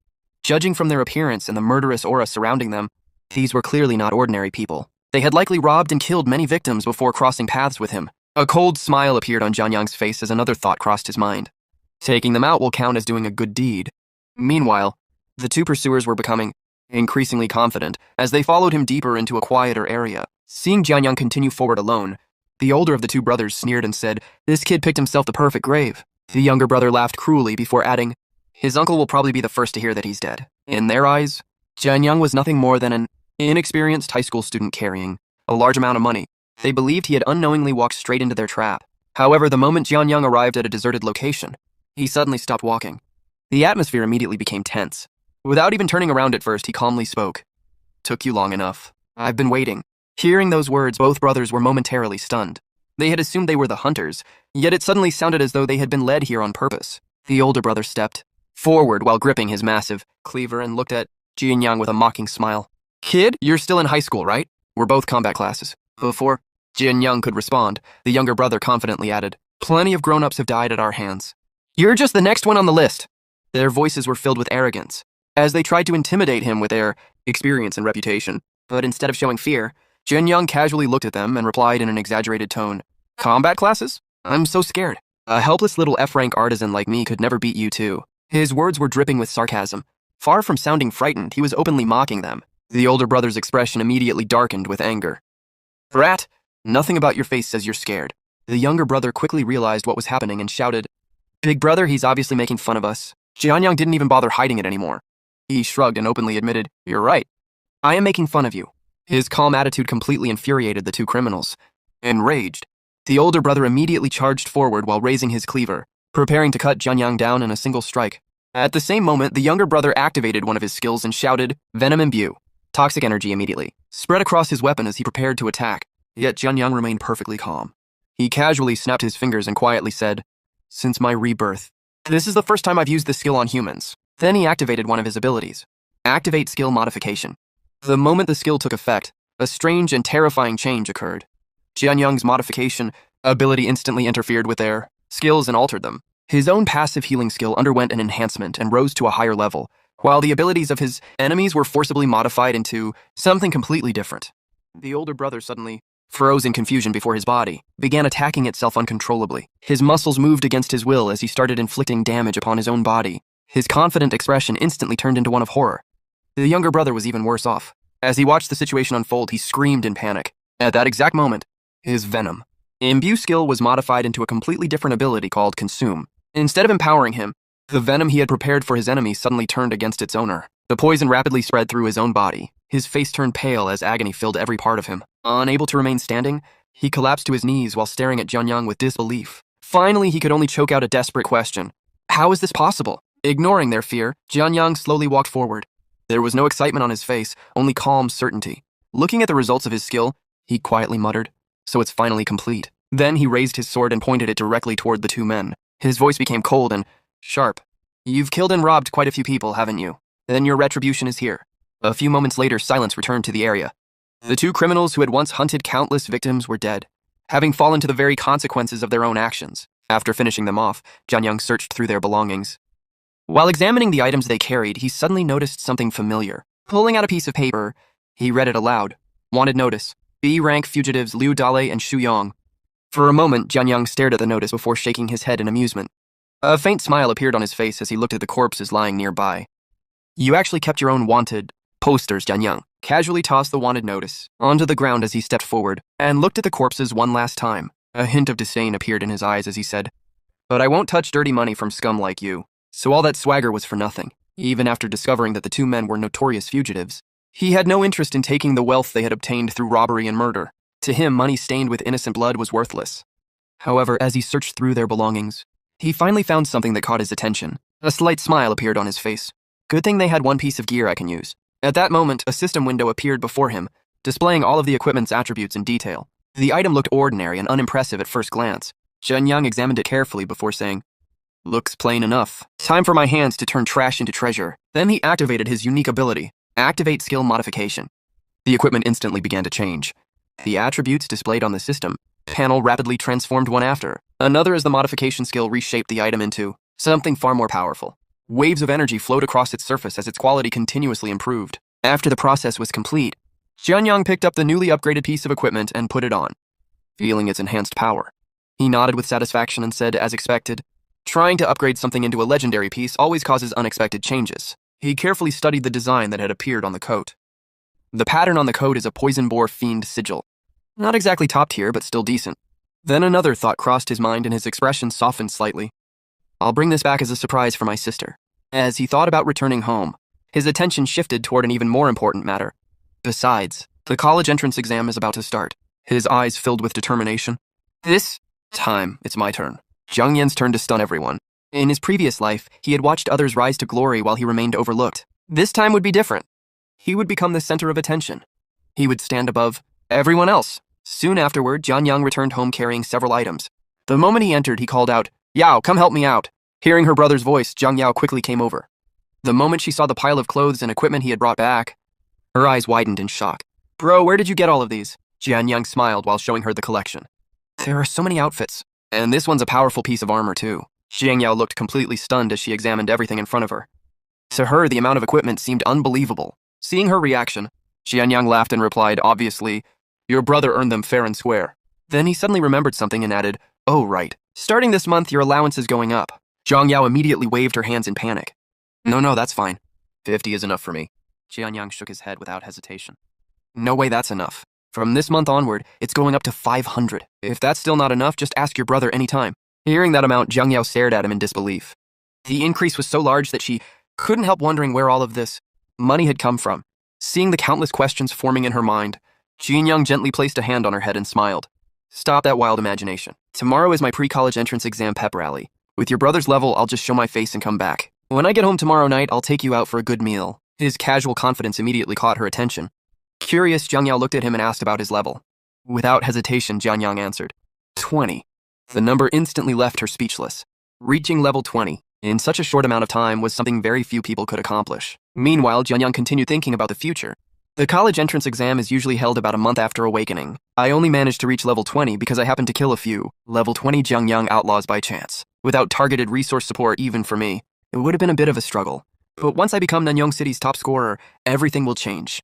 His eyes shone with confidence. Becoming the top scorer would grant him access to resources, opportunities, and connections far beyond anything he currently possessed. It would be the first major step toward changing his fate completely. The next scene showed Jian Yang standing on top of a building. A powerful wind blew across the city as he stared into the distance. Far ahead, a massive dimensional rift hung in the sky like a scar between worlds. Countless possibilities, dangers, and opportunities waited beyond it. Looking directly at the rift, Jian Yang clenched his fists and declared with unwavering determination, "College entrance exam, here I come." The scene opened inside the Nanrong No 1 middle school gymnasium, where every student had gathered in neat lines. As the principal stood on the stage to deliver his speech, the atmosphere was filled with tension. Because the annual college entrance examination was finally approaching, the principal looked at the students and announced that the annual college entrance examination was almost here, and that they were the pride and hope of Nanrong No 1 middle school. He reminded everyone that after more than 10 years of relentless studying, the opportunity to completely change their destiny was now standing right in front of them. As Jian Yang stood quietly among the students listening to the speech, he thought to himself that although the principal was repeating the same old cliches everyone had heard countless times, they were actually true for the awakened. Because for them, the college entrance examination really was the greatest opportunity to change their future forever. Jian Yang continued thinking as he explained that every awakened person would have one of 4 different life paths, depending entirely on their performance in the college entrance examination. The first path belonged to those with outstanding grades. who managed to enter the best universities, these students had an extremely high chance of becoming trailblazers in the future. Exploring the dangerous demon lair world, they would receive full support from the state, including abundant cultivation resources and endless opportunities, making their future almost limitless. The second path was for students who performed well but failed to enter the top universities. They could choose to join the military and serve as garrison troops stationed within territories occupied by the demon lairs. Even they would receive support from the government, along with valuable cultivation resources. If they managed to strengthen their classes and prove themselves, they could one day rise through the ranks and become respected military leaders. The third path was meant for those awakened whose performance was only average, but still good enough to enter ordinary universities. These people would most likely become members of the Guardian Knights in the future. They would receive local support instead of national-level backing, and their cultivation resources would be far fewer. But for ordinary people with average talent, this was already considered an excellent future. The final path, however, belonged to those who lacked enough strength and failed the examination altogether. They would return to living ordinary lives within the cities, never achieving another breakthrough for the rest of their lives. In reality, this final outcome was the fate waiting for the overwhelming majority, because only 20% of people were capable of securing one of the first three paths, while the remaining 80% were destined to remain completely unknown. This was the harsh reality of the world after the demon lair invasion. A society built upon strict hierarchy and unimaginable cruelty, where strength determined everything, and anyone without enough power could be eliminated in the blink of an eye. As Jianyang finished reflecting on the cruel reality of the world, the principal concluded his speech and looked across the gathered students before making one final announcement. He declared that his speech was now over, and that the homeroom teachers of each class would begin screening the students. Immediately, anyone who had already reached level 15 or above would be directly exempted from taking the preliminary school examination. The principal announced that it was time to begin the screening process, and the moment those words echoed across the gymnasium, the atmosphere instantly became tense. Every student whose level was below 15 began feeling nervous and frustrated. Because they knew their fate would soon be decided, many of them looked worried, while others silently prayed that they would somehow pass the examination. Despite the anxiety spreading through the crowd, Jianyang stood there with a calm smile on his face. He quietly thought to himself that although he had been taken away in his previous life and had never personally experienced this event, he already understood how everything worked. As long as a student's level exceeded 15, they would automatically be judged as an outstanding talent. Looking at the situation before him, he calmly concluded that he probably would not need to participate in the so-called preliminary school test either. Just then, their training instructor stepped forward and began calling out the results. He announced that their class had a total of 5 students whose levels had already surpassed 15, however. He immediately added that only 4 of them would be exempt from the preliminary examination. Then he looked directly at Jianyang and called his name. He explained that although Jianyang had already reached a level above 15, he would still be required to participate in the preliminary school test. The reason was simple. Jianyang did not belong to a combat class, and on top of that, his class was only ranked F, making him an exception to the rule. The moment those words were spoken, the students around Jianyang immediately began whispering among themselves and making all kinds of mocking comments. His classmates looked at him with ridicule. While his longtime rival could not hide his satisfaction, he sneered loudly and declared that this was exactly the treatment an F rank deserved. Before openly calling Jianyang nothing more than worthless F rank trash, even so, Jianyang showed no sign of anger. Before the situation could become any worse, their training instructor walked over to him and spoke in a comforting voice. He told Jianyang not to lose heart, because he personally knew how outstanding he truly was. Unfortunately, this was the decision made by the school itself, and as a teacher, he had no authority to change it. Hearing those sincere words, Jianyang simply smiled at his teacher without the slightest hint of disappointment. He respectfully replied that he understood the situation, and that if that was the school's decision, then he would simply participate in the preliminary school test without any complaints. His calm response only made his enemy even more confused. As he watched Jianyang standing there so relaxed, he could not understand how someone in that position could remain so composed. He thought to himself that everyone already knew how formidable. A loud whistle echoed throughout the gymnasium, and immediately an announcement rang through the speakers, declaring that the preliminary school test had officially begun. The announcement explained that the preliminary school test was an internal screening held by every high school before the actual college entrance examination, and that only the final victor would earn the right to participate. In the real college entrance exam, it further revealed that the elimination rate was as high as 90%, making it one of the cruelest selection systems imaginable, where only the strongest and most capable students would survive, while everyone else would be left behind. The competition quickly got underway, and before long another announcement echoed across the arena, declaring that Zhang Xiu from Class 9 had won the match for Group 8. As the battles continued, the principal and vice principal stood together. Watching every match unfold from the observation area, the vice principal shook his head and remarked that it had already been a full month since everyone had awakened. Yet many of the students still had not even reached level 15. In his opinion, there was nothing worth expecting from their future, since most of them possessed only D rank or E rank classes, while many others had awakened crafting classes that were not even suited for combat. After hearing those words, the principal calmly replied that this year was different. He reminded the vice principal about Zhang Yan, the student who had held first place in both literary studies and martial arts for 3 consecutive years. He asked whether he still remembered that extraordinary young man. The vice principal immediately answered that of course he remembered him, and admitted that he too had once placed great hopes on Zhang Yan. However, he sighed with disappointment because no one had expected such a brilliant student to awaken an F-rank class. The vice principal continued, explaining that the principal already understood what an F rank truly represented originally.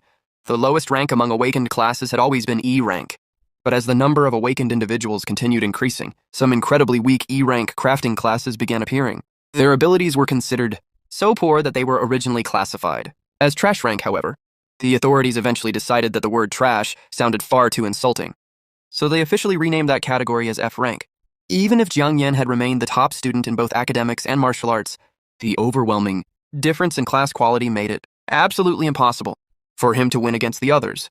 The principal listened quietly before responding with complete confidence. He reminded the vice principal not to judge people solely by the rank of their class. He pointed out that Lord Huo Yuanwu had also awakened an F-rank class in the past, and yet he had risen all the way to become a level 70 venerable. He then firmly stated that no one should ever underestimate another person, especially someone as hardworking and determined as Zhang Yan. At last, the long-awaited announcement echoed across the arena as the referee called for the participants of Group 17 to step forward and take their positions.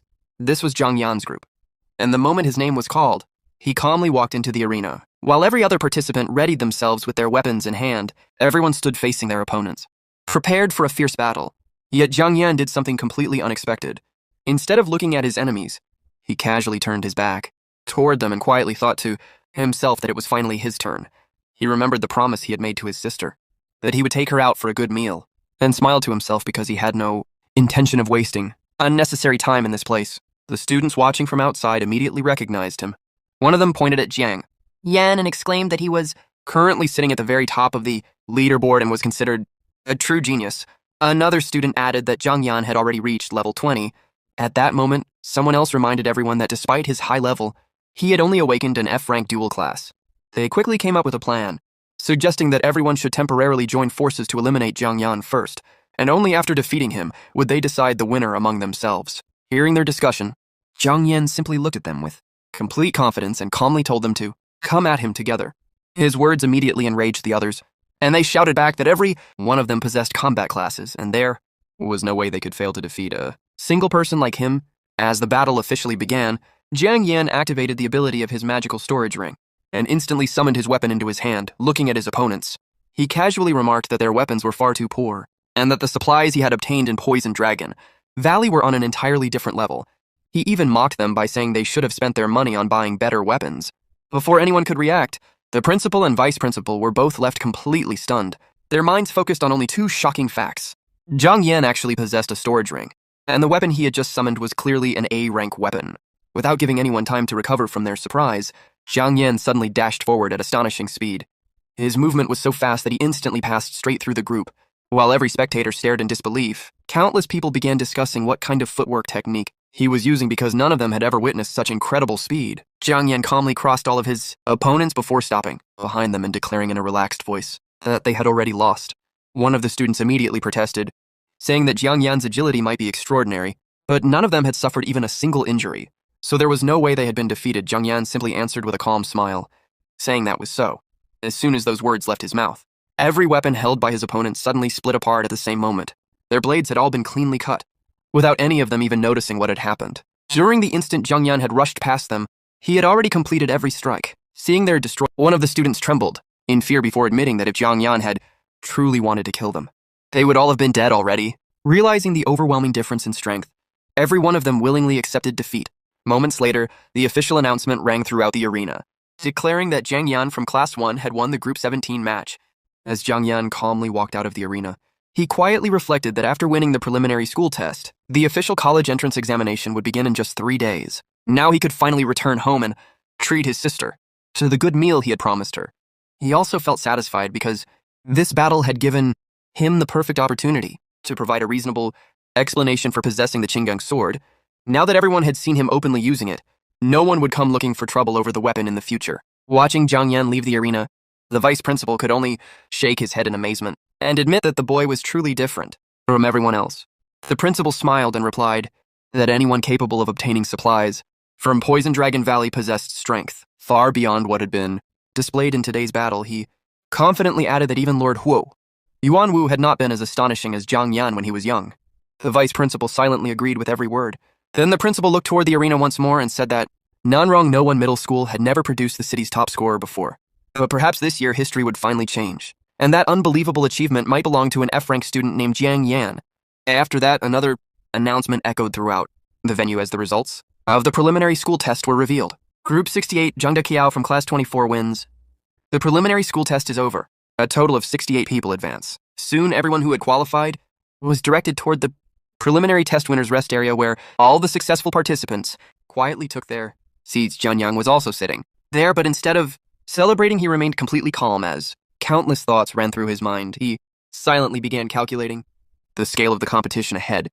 Nandrong No One Middle School has more than 1,000 students. In a single grade, there were 68 groups, which means 680 students participated in the preliminary test. Even after that, there are still more than 400 students who can normally take part in the college entrance examination. Adding the 68 students who advanced here, there are around 500 graduates from No One Middle School alone who will be participating in this year's college entrance examination in Nanrong. City has a total of 19 high schools. That means in this round of the college entrance examination, the number of my opponents will be close to 10,000. Just imagining the sheer number of competitors made him realize how difficult the road ahead would be. Winning first place against an army of nearly 10,000 talented students was far from an easy dream. It would require strength, determination, and absolute perfection, because even the smallest mistake could end everything. While Jianyang was still deeply lost in his thoughts, someone quietly walked over and sat down beside him. When he turned his head, he was surprised to see that it was the principal himself. Seeing such an important person suddenly sitting next to him caught him completely off guard, and he thought to himself, it's the principal. Why is he here? Before Jianyang could even ask anything, the principal smiled warmly and spoke in a relaxed tone. You've ranked first in both literary and martial arts for the past 3 years. I've personally presented awards to you several times, so you don't need to look so surprised, right? After hearing those words, Jianyang looked at the principal and replied with a respectful smile. You are not just the principal, but also one of the 12 guardian deities of Nanrong City. It is only natural for a student to be a little surprised when someone like you suddenly comes over and sits beside him, right? The principal could not help but laugh as he reached over and gave Jianyang a friendly pat on the shoulder. You really know how to talk, kid. I like this kind of flattery. But do you know what would make me even happier? Bring the top scorer title back to No One Middle School. His tone was light-hearted, but the hope in his eyes was completely genuine. Those words left Jianyang genuinely stunned. He looked at the principal with disbelief and asked, in this graduating class alone, we have 3 S rank and 6A rank combat class awakeners. Are you really that confident in me? An F rank to anyone else, such confidence would have sounded unreasonable. But the principal did not hesitate. For even a second, he smiled calmly before answering. So what if you are F rank as one of the 12 guardian deities of Nandrong City? Am I not only a C rank myself, kid? Never forget this. It is always the person who becomes strong, not the class. Humanity's greatest strength has never been talent or rank. It is the heart that has the courage to draw its sword against any powerhouse, no matter how impossible the battle may seem. Hearing those powerful words, Jianyang was completely shaken deep. Inside, he could not help but admire the man sitting beside him. This principal really is different from the other powerhouses. In my past life, I never had many opportunities to interact with him, but now it seems he truly never judged me because of my modified talent. A feeling of respect naturally rose in Jianyang's heart as he looked at the principal and said with determination, "Thank you for your guidance, principal. I will give everything I have, and I promise I will do my best to bring the top scorer title back to No One Middle School." The principal smiled with satisfaction after hearing that answer. Then he raised his fist toward Jianyang and said, "Good, that is the spirit. This is a promise between us. Come on, let's bump fists. This is a promise between men." Without any hesitation, Jianyang raised his own fist and met the principal's with a firm bump, sealing their promise with unwavering determination as both of them looked toward the challenge that awaited ahead. After that, the two of them bumped their fists together, sealing their promise with complete determination. Their passionate exchange immediately caught the attention of the other students nearby, who had been watching everything. From a distance, some of them looked completely confused, while others could not stop themselves from making jokes. What are those two doing getting fired up for no reason? Are they made of white phosphorus, spontaneously combusting the moment they come into contact with air? The principal is already so old and he is still acting so chuny. No wonder no one middle school has not produced a top scorer for so many years, even though the students laughed among themselves. Neither Jianyang nor the principal paid any attention to their comments. Both of them understood that a true promise did not need anyone else's approval. After leaving the school, Jianyang quietly thought to himself, I promised my sister that I would treat her to a good meal. Since the official college entrance examination begins tomorrow, tonight is the perfect time to enjoy ourselves. After all, ever since our parents passed away, we have always lived on a very tight budget and rarely had the chance to eat anything special. Remembering everything they had been through together made him even more determined to keep his promise and give his sister at least one happy evening.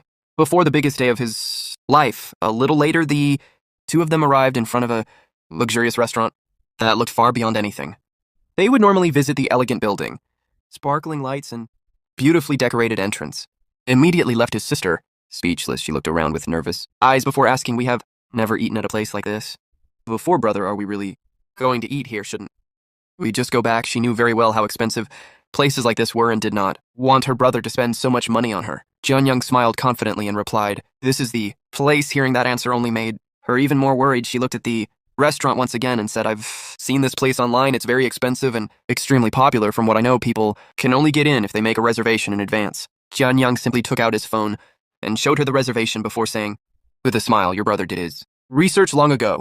The seats were already booked in advance. Come on, let's head inside. Seeing how carefully he had planned everything, her heart warmed with emotion. She quietly thought to herself, brother put so much thought into this, I shouldn't ruin his mood. As they walked toward the restaurant, Jianyang's sister quietly thought to herself, even though this restaurant is incredibly expensive, brother gave me some money as long as I save carefully over the next few months, our living expenses should still be enough. Brother has his college entrance examination tomorrow, so tonight I just want him to relax and enjoy himself. She knew better than anyone how hard her brother had worked, and she did not want him worrying about money on the night before such an important day. The moment the two of them stepped inside, they were warmly welcomed by a waitress with a polite smile. Good evening to both of you. Would you like to order from the menu, or would you prefer one of our recommended set meals? Without even looking at the menu, Jianyang answered calmly, please bring us set meal C. I already know those are all of your signature dishes. The waitress nodded respectfully and replied, of course, please wait just a moment. As she walked away, she could not help thinking to herself, they look like completely ordinary customers, but they are actually willing to spend quite a lot. While Jianyang sat quietly, sipping a glass of water, his sister hesitantly looked through the menu before turning toward him with wide eyes. Brother, the set meal C you ordered, is this really the most expensive set meal?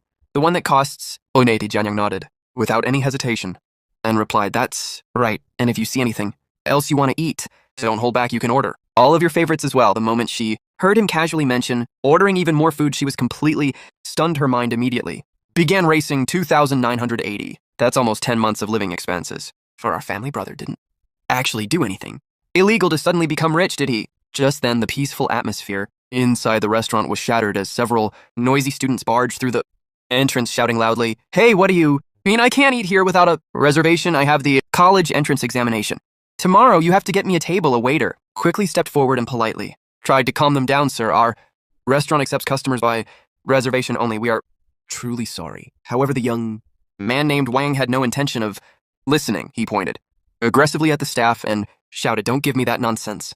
Hurry up and get a table ready for my brothers, or I'll smash this entire place right now. Seeing the waitress who had just taken their order being threatened like that, Jianyang's sister looked worried and quietly said, brother, the waitress who took our order looks like she's being harassed by some thug.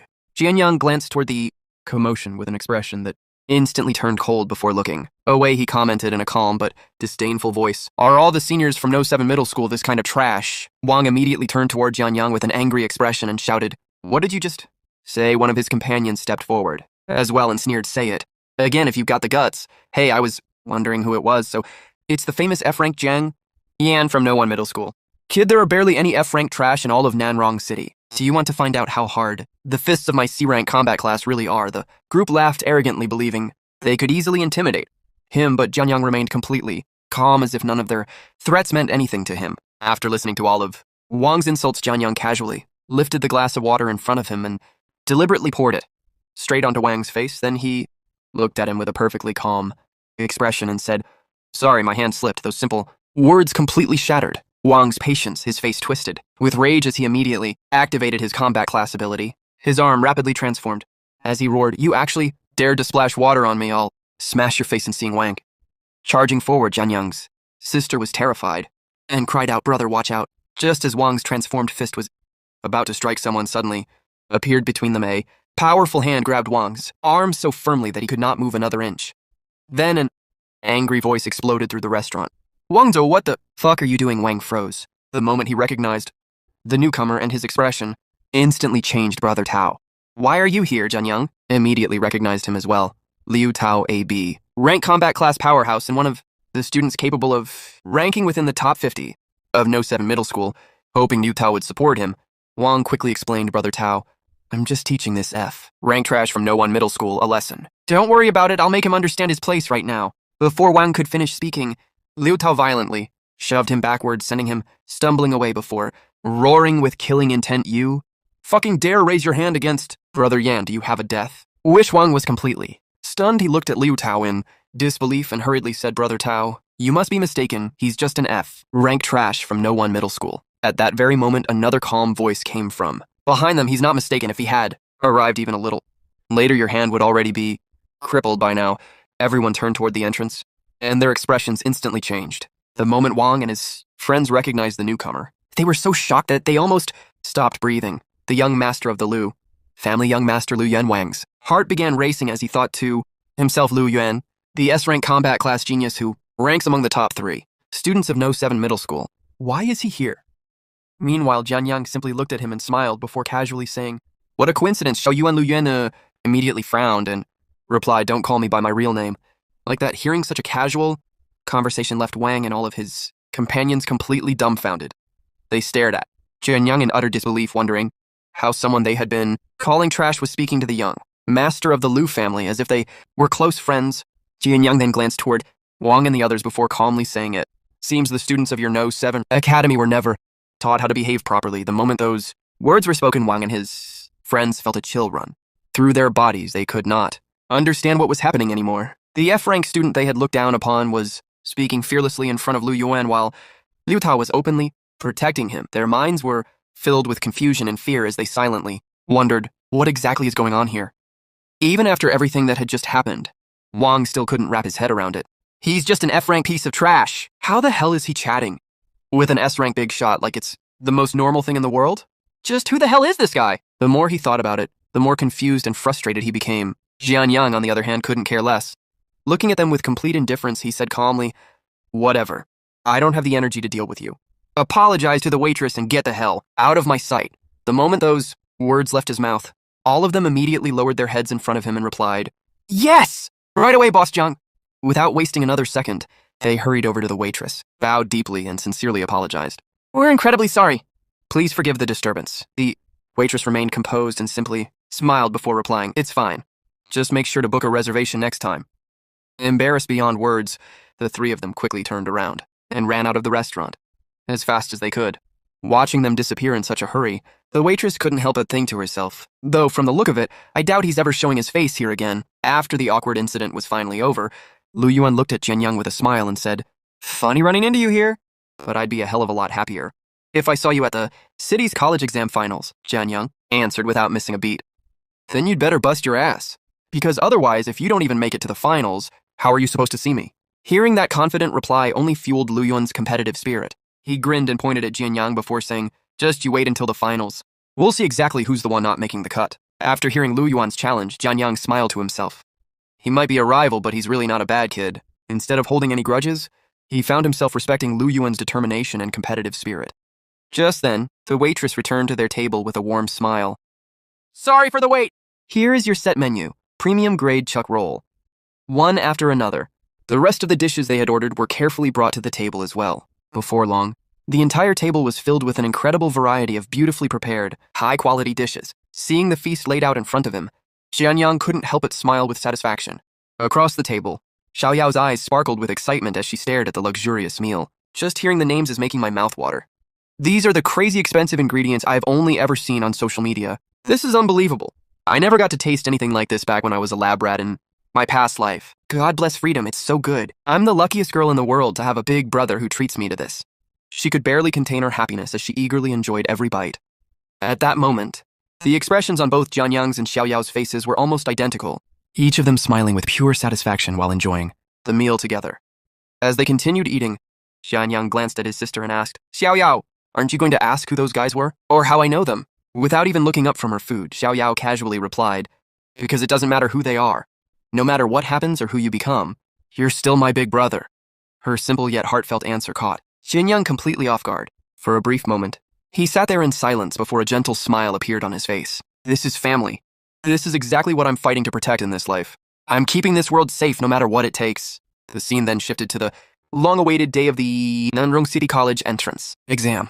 Deep inside the demon rift of Nanrong City, the atmosphere was filled with excitement and tension as countless students gathered for the biggest day of their lives. A citywide announcement echoed across the examination grounds, reaching every participant.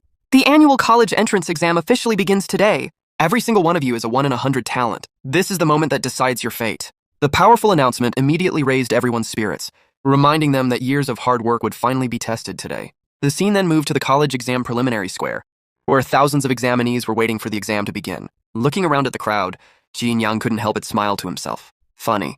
Everyone spent the last 3 years wearing school uniforms, but today, of all days, they all decided to ditch them. I'm the only one still wearing mine.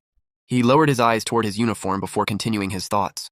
Well, I did promise the principal that I'd bring the top scorer title back home to first. Hi, after all, if I'm not wearing the uniform, how is anyone supposed to know I'm representing them? With that thought, he stood proudly among the crowd, wearing his school uniform without the slightest bit of embarrassment. A moment later, the chief announcer stepped forward and began explaining the rules of the preliminary examination. The rules for this year's preliminaries are incredibly simple. Hunt down the demonic beasts. Within the occupied rift zone, you'll earn points based on the strength of the beast you kill. As soon as the rules were announced, everyone understood that there would be no written tests or complicated challenges, only a real battle against demonic beasts, where every kill would determine their final score and ranking. The person overseeing the entire examination was introduced as Luo Sheng, the chief examiner of Nanrong City Awakener High School. The chief examiner continued explaining the rules in a clear, commanding voice. The top 100 students on the leaderboard will advance to the finals. The sensor bracelets you've been issued will automatically calculate a beast's point value based on its aura. You have a 6-hour time limit. Choosing your targets wisely is a crucial part of your strategy. Then I wish you all the best of luck on the battlefield. As soon as the final words echoed across the square, the massive gates slowly began to open, and the countdown clock immediately started ticking. In an instant, the atmosphere exploded with excitement as every participant rushed toward the entrance, determined to secure a place among the top 100. Some students confidently declared that one of those spots already belonged to them, while others loudly claimed that the area is packed with the strongest monsters were theirs to conquer. Everyone was overflowing with confidence, eager to prove they deserved to advance to the finals. Walking calmly through the crowd, completely unfazed by all the shouting around him, Jianyang quietly analyzed the situation in his mind. The rules sound simple enough, but there's a lot more to them beneath the surface. For starters, the specific rift zone they chose for the exam is the absolute best testing ground, the sinister demon forest. The monsters in this area range from level 15 to level 25. Unlike Poison Dragon Valley, there aren't any terrifying, overpowered boss-tier monsters lurking around here. On top of that, the sheer variety of monster species means their individual strength varies wildly, making this the perfect battlefield to properly test a large group of students. While everyone else was thinking only about charging forward and earning points, Jianyang was already analyzing the logic behind the exam's design. A moment later, all of the examinees were teleported into the sinister demon forest. The dense forest stretched endlessly in every direction, filled with towering trees and a heavy, ominous atmosphere. Even after arriving inside the rift zone, Jianyang remained completely composed. Those are the lingering abilities of Narong City's strongest paragons, he thought as he sensed the powerful aura spread throughout the forest. They're here to keep any high-level beasts from wandering too close. At the end of the day, this is still a college entrance exam. They're not going to gamble with the students' lives. A faint smile crossed his face as memories from his previous life resurfaced. I might not have taken the college entrance exam back then, but I practically lived in this place while the top-tier powerhouses were using it to power level me, so I definitely know my way around. Not long after entering the forest, a warrior suddenly raised his voice and shouted to everyone nearby. The rules never said we couldn't team up. Anyone want to form a hunting party? The points get split, sure, but our clearing speed will be way faster. As soon as he made the offer, several students immediately gathered around him.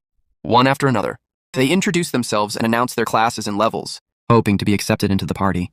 I'm a level 16 healer. Take me with you. Another student quickly stepped forward and reported his own level, while more and more examinees rushed over, eager to join the group. Everyone understood that surviving and earning points would be much easier with a well-balanced team. At that moment, a young girl walked over to Jianyang and asked curiously, "So, what's your class?" Jianyang answered without the slightest hesitation, "I'm an F-rank farmer." The instant she heard those words, her expression changed completely. Without saying another word, she immediately turned around and hurried back to the warriors group. The students standing there looked at her with confused expressions, and she awkwardly laughed before saying, "I was just asking as a joke." The others quickly began discussing, Jianyang among themselves, "If we let someone like him join us, he'll only slow us down." An F-rank farmer would just drag the whole team back. None of them wanted anything to do with him. However, Jianyang had never intended to join their party in the first place. Completely ignoring their comments, he calmly walked past them and continued deeper into the forest. As he made his way down the mountain path, Jianyang smiled to himself. Being an F-rank sure makes it easy to get tossed aside, but honestly, I'm starting to get used to it. Besides, flipping the script and slapping everyone in the face is exactly how I operate. His confidence never wavered for even a second. Reaching the bottom of the slope, he slowly drew his weapon from its sheath, his eyes filled with determination. Looking straight ahead, he declared, "The name Zhang Yan is going to become a legend in this exam." The scene then shifted to the Nanrong City College exam observation room, where principals from every academy had gathered to watch their students compete in real time. Huge screens displayed the battlefield while a live leaderboard continuously updated every participant's score. Watching the competition with excitement, the principal of Third High smiled and said, "I can't wait to see how fierce the competition gets today." The gap between the top scorer and the runner-up over the past few years has been razor thin.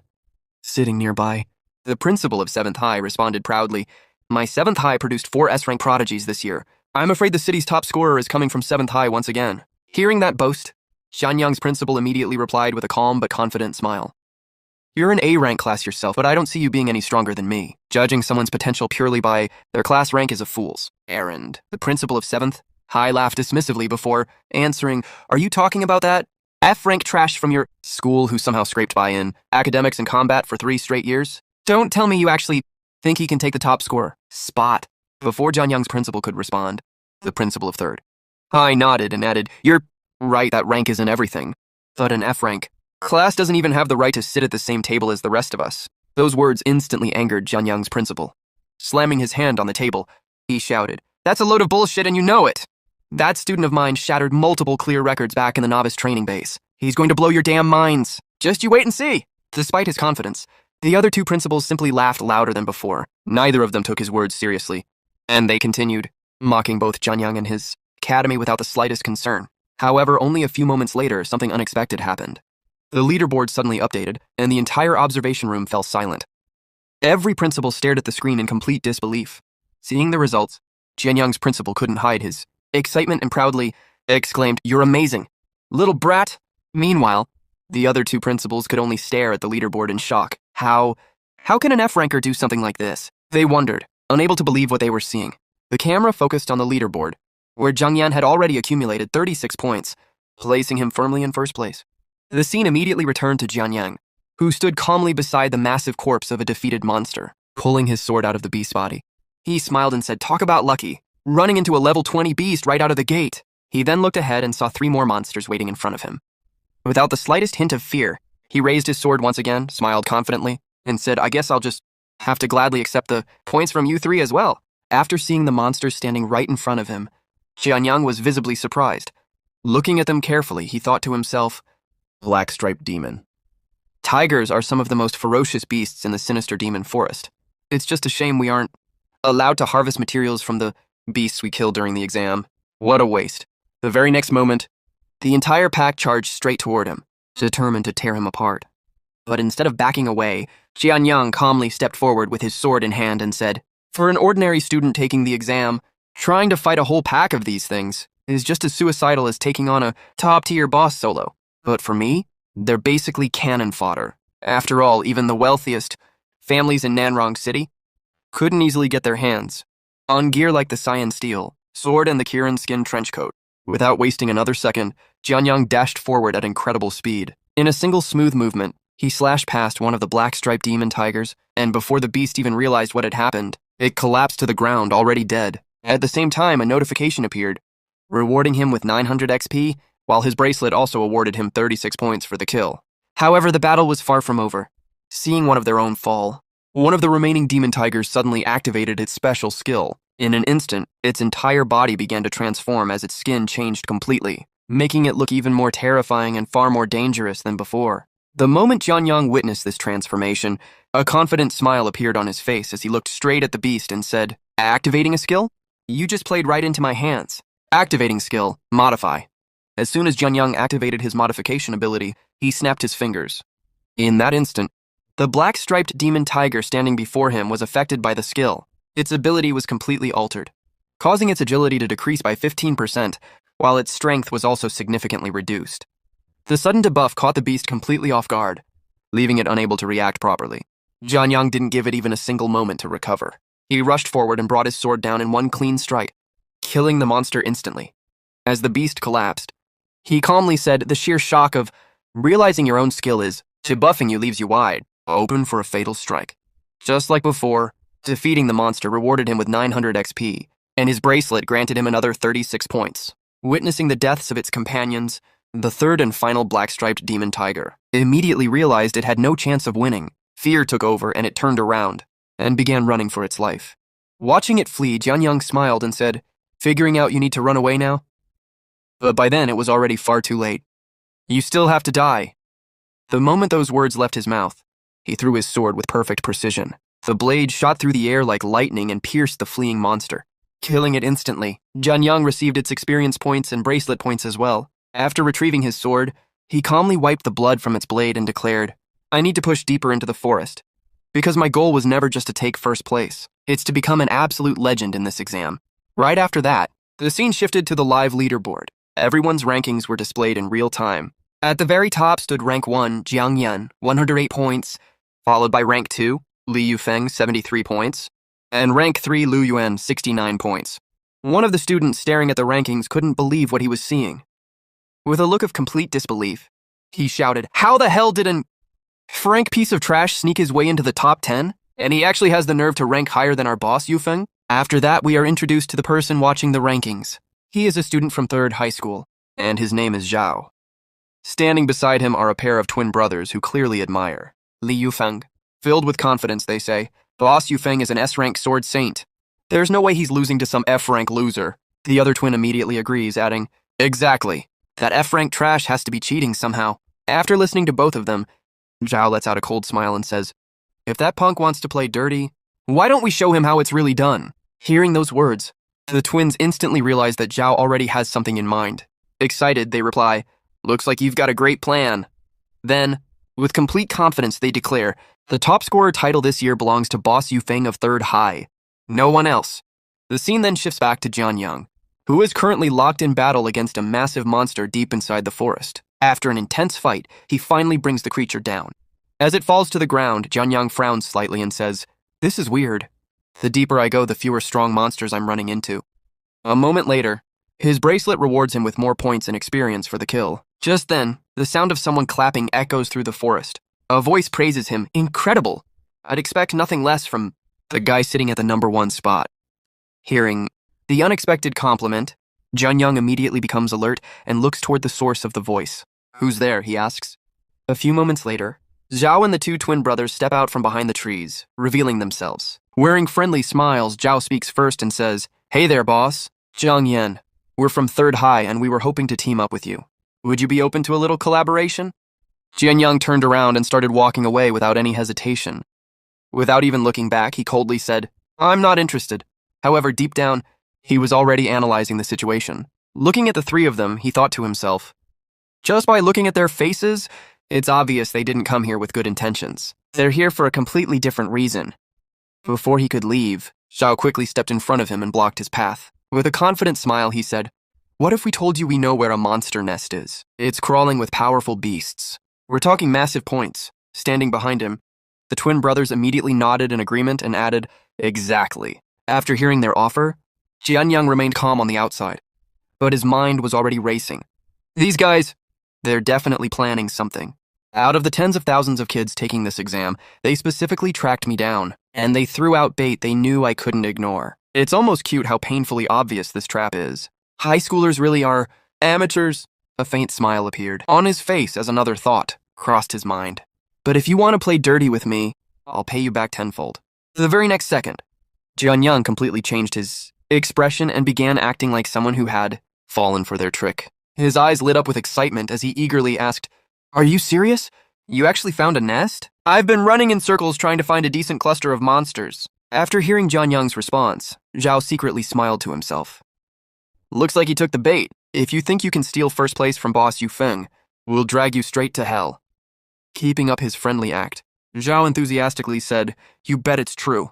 Follow us. We need to hurry before someone else snatches it up." As the group moved deeper into the forest, Zhao continued thinking to himself, "We'll lure him out to the middle of nowhere and beat him half to death. Then he won't be able to get in Boss Yufeng's way ever again. Besides, Boss Yufeng's old man is paying us a fortune for this." At that moment, the story flashes back to an earlier conversation.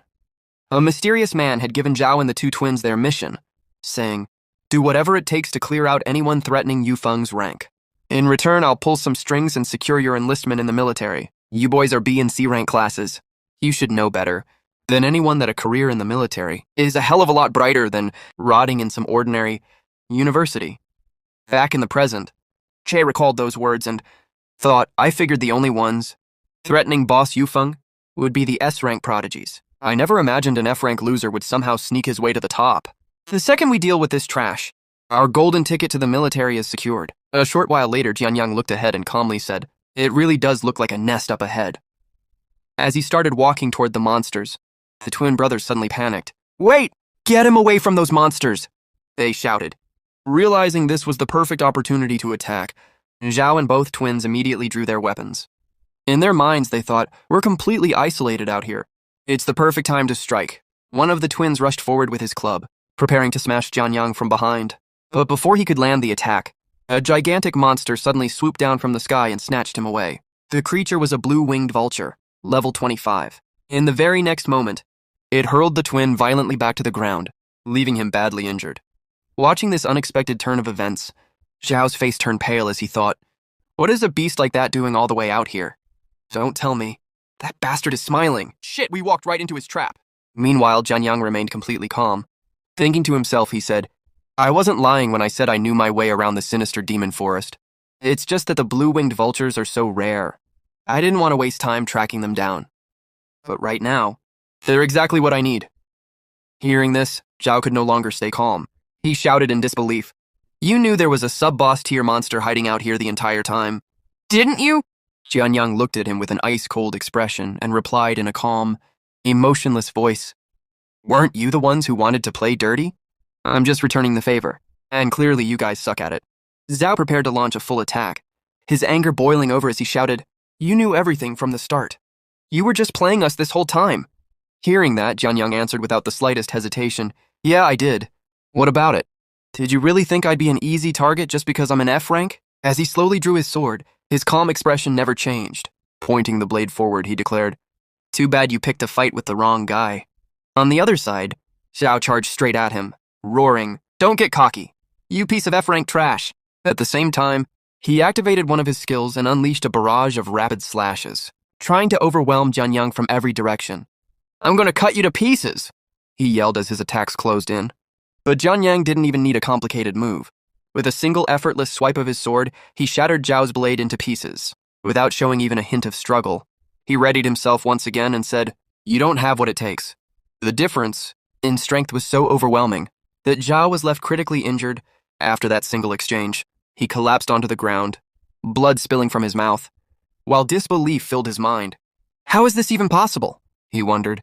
He's supposed to belong to the weakest class in F rank. Fear quickly replaced his shock as another thought crossed his mind. Students die every year during the entrance exams. He's definitely going to kill me. He's really going to do it. Zhao froze in disbelief as he watched. Jianyang calmly put his sword back into his storage. Instead of finishing him off, Jianyang slowly walked over and said, "I'm not like you guys. Besides, trash like you isn't even worth killing." Those words struck Zhao harder than the battle itself. Completely stunned, he could only stare at Jianyang in silence as a bitter thought filled his mind. Am I not even worthy of dying by his hands? Without looking back, Jianyang continued, "I'm an upstanding, law-abiding citizen. Why would I go around murdering people over nothing? I'm nothing like these nobodies.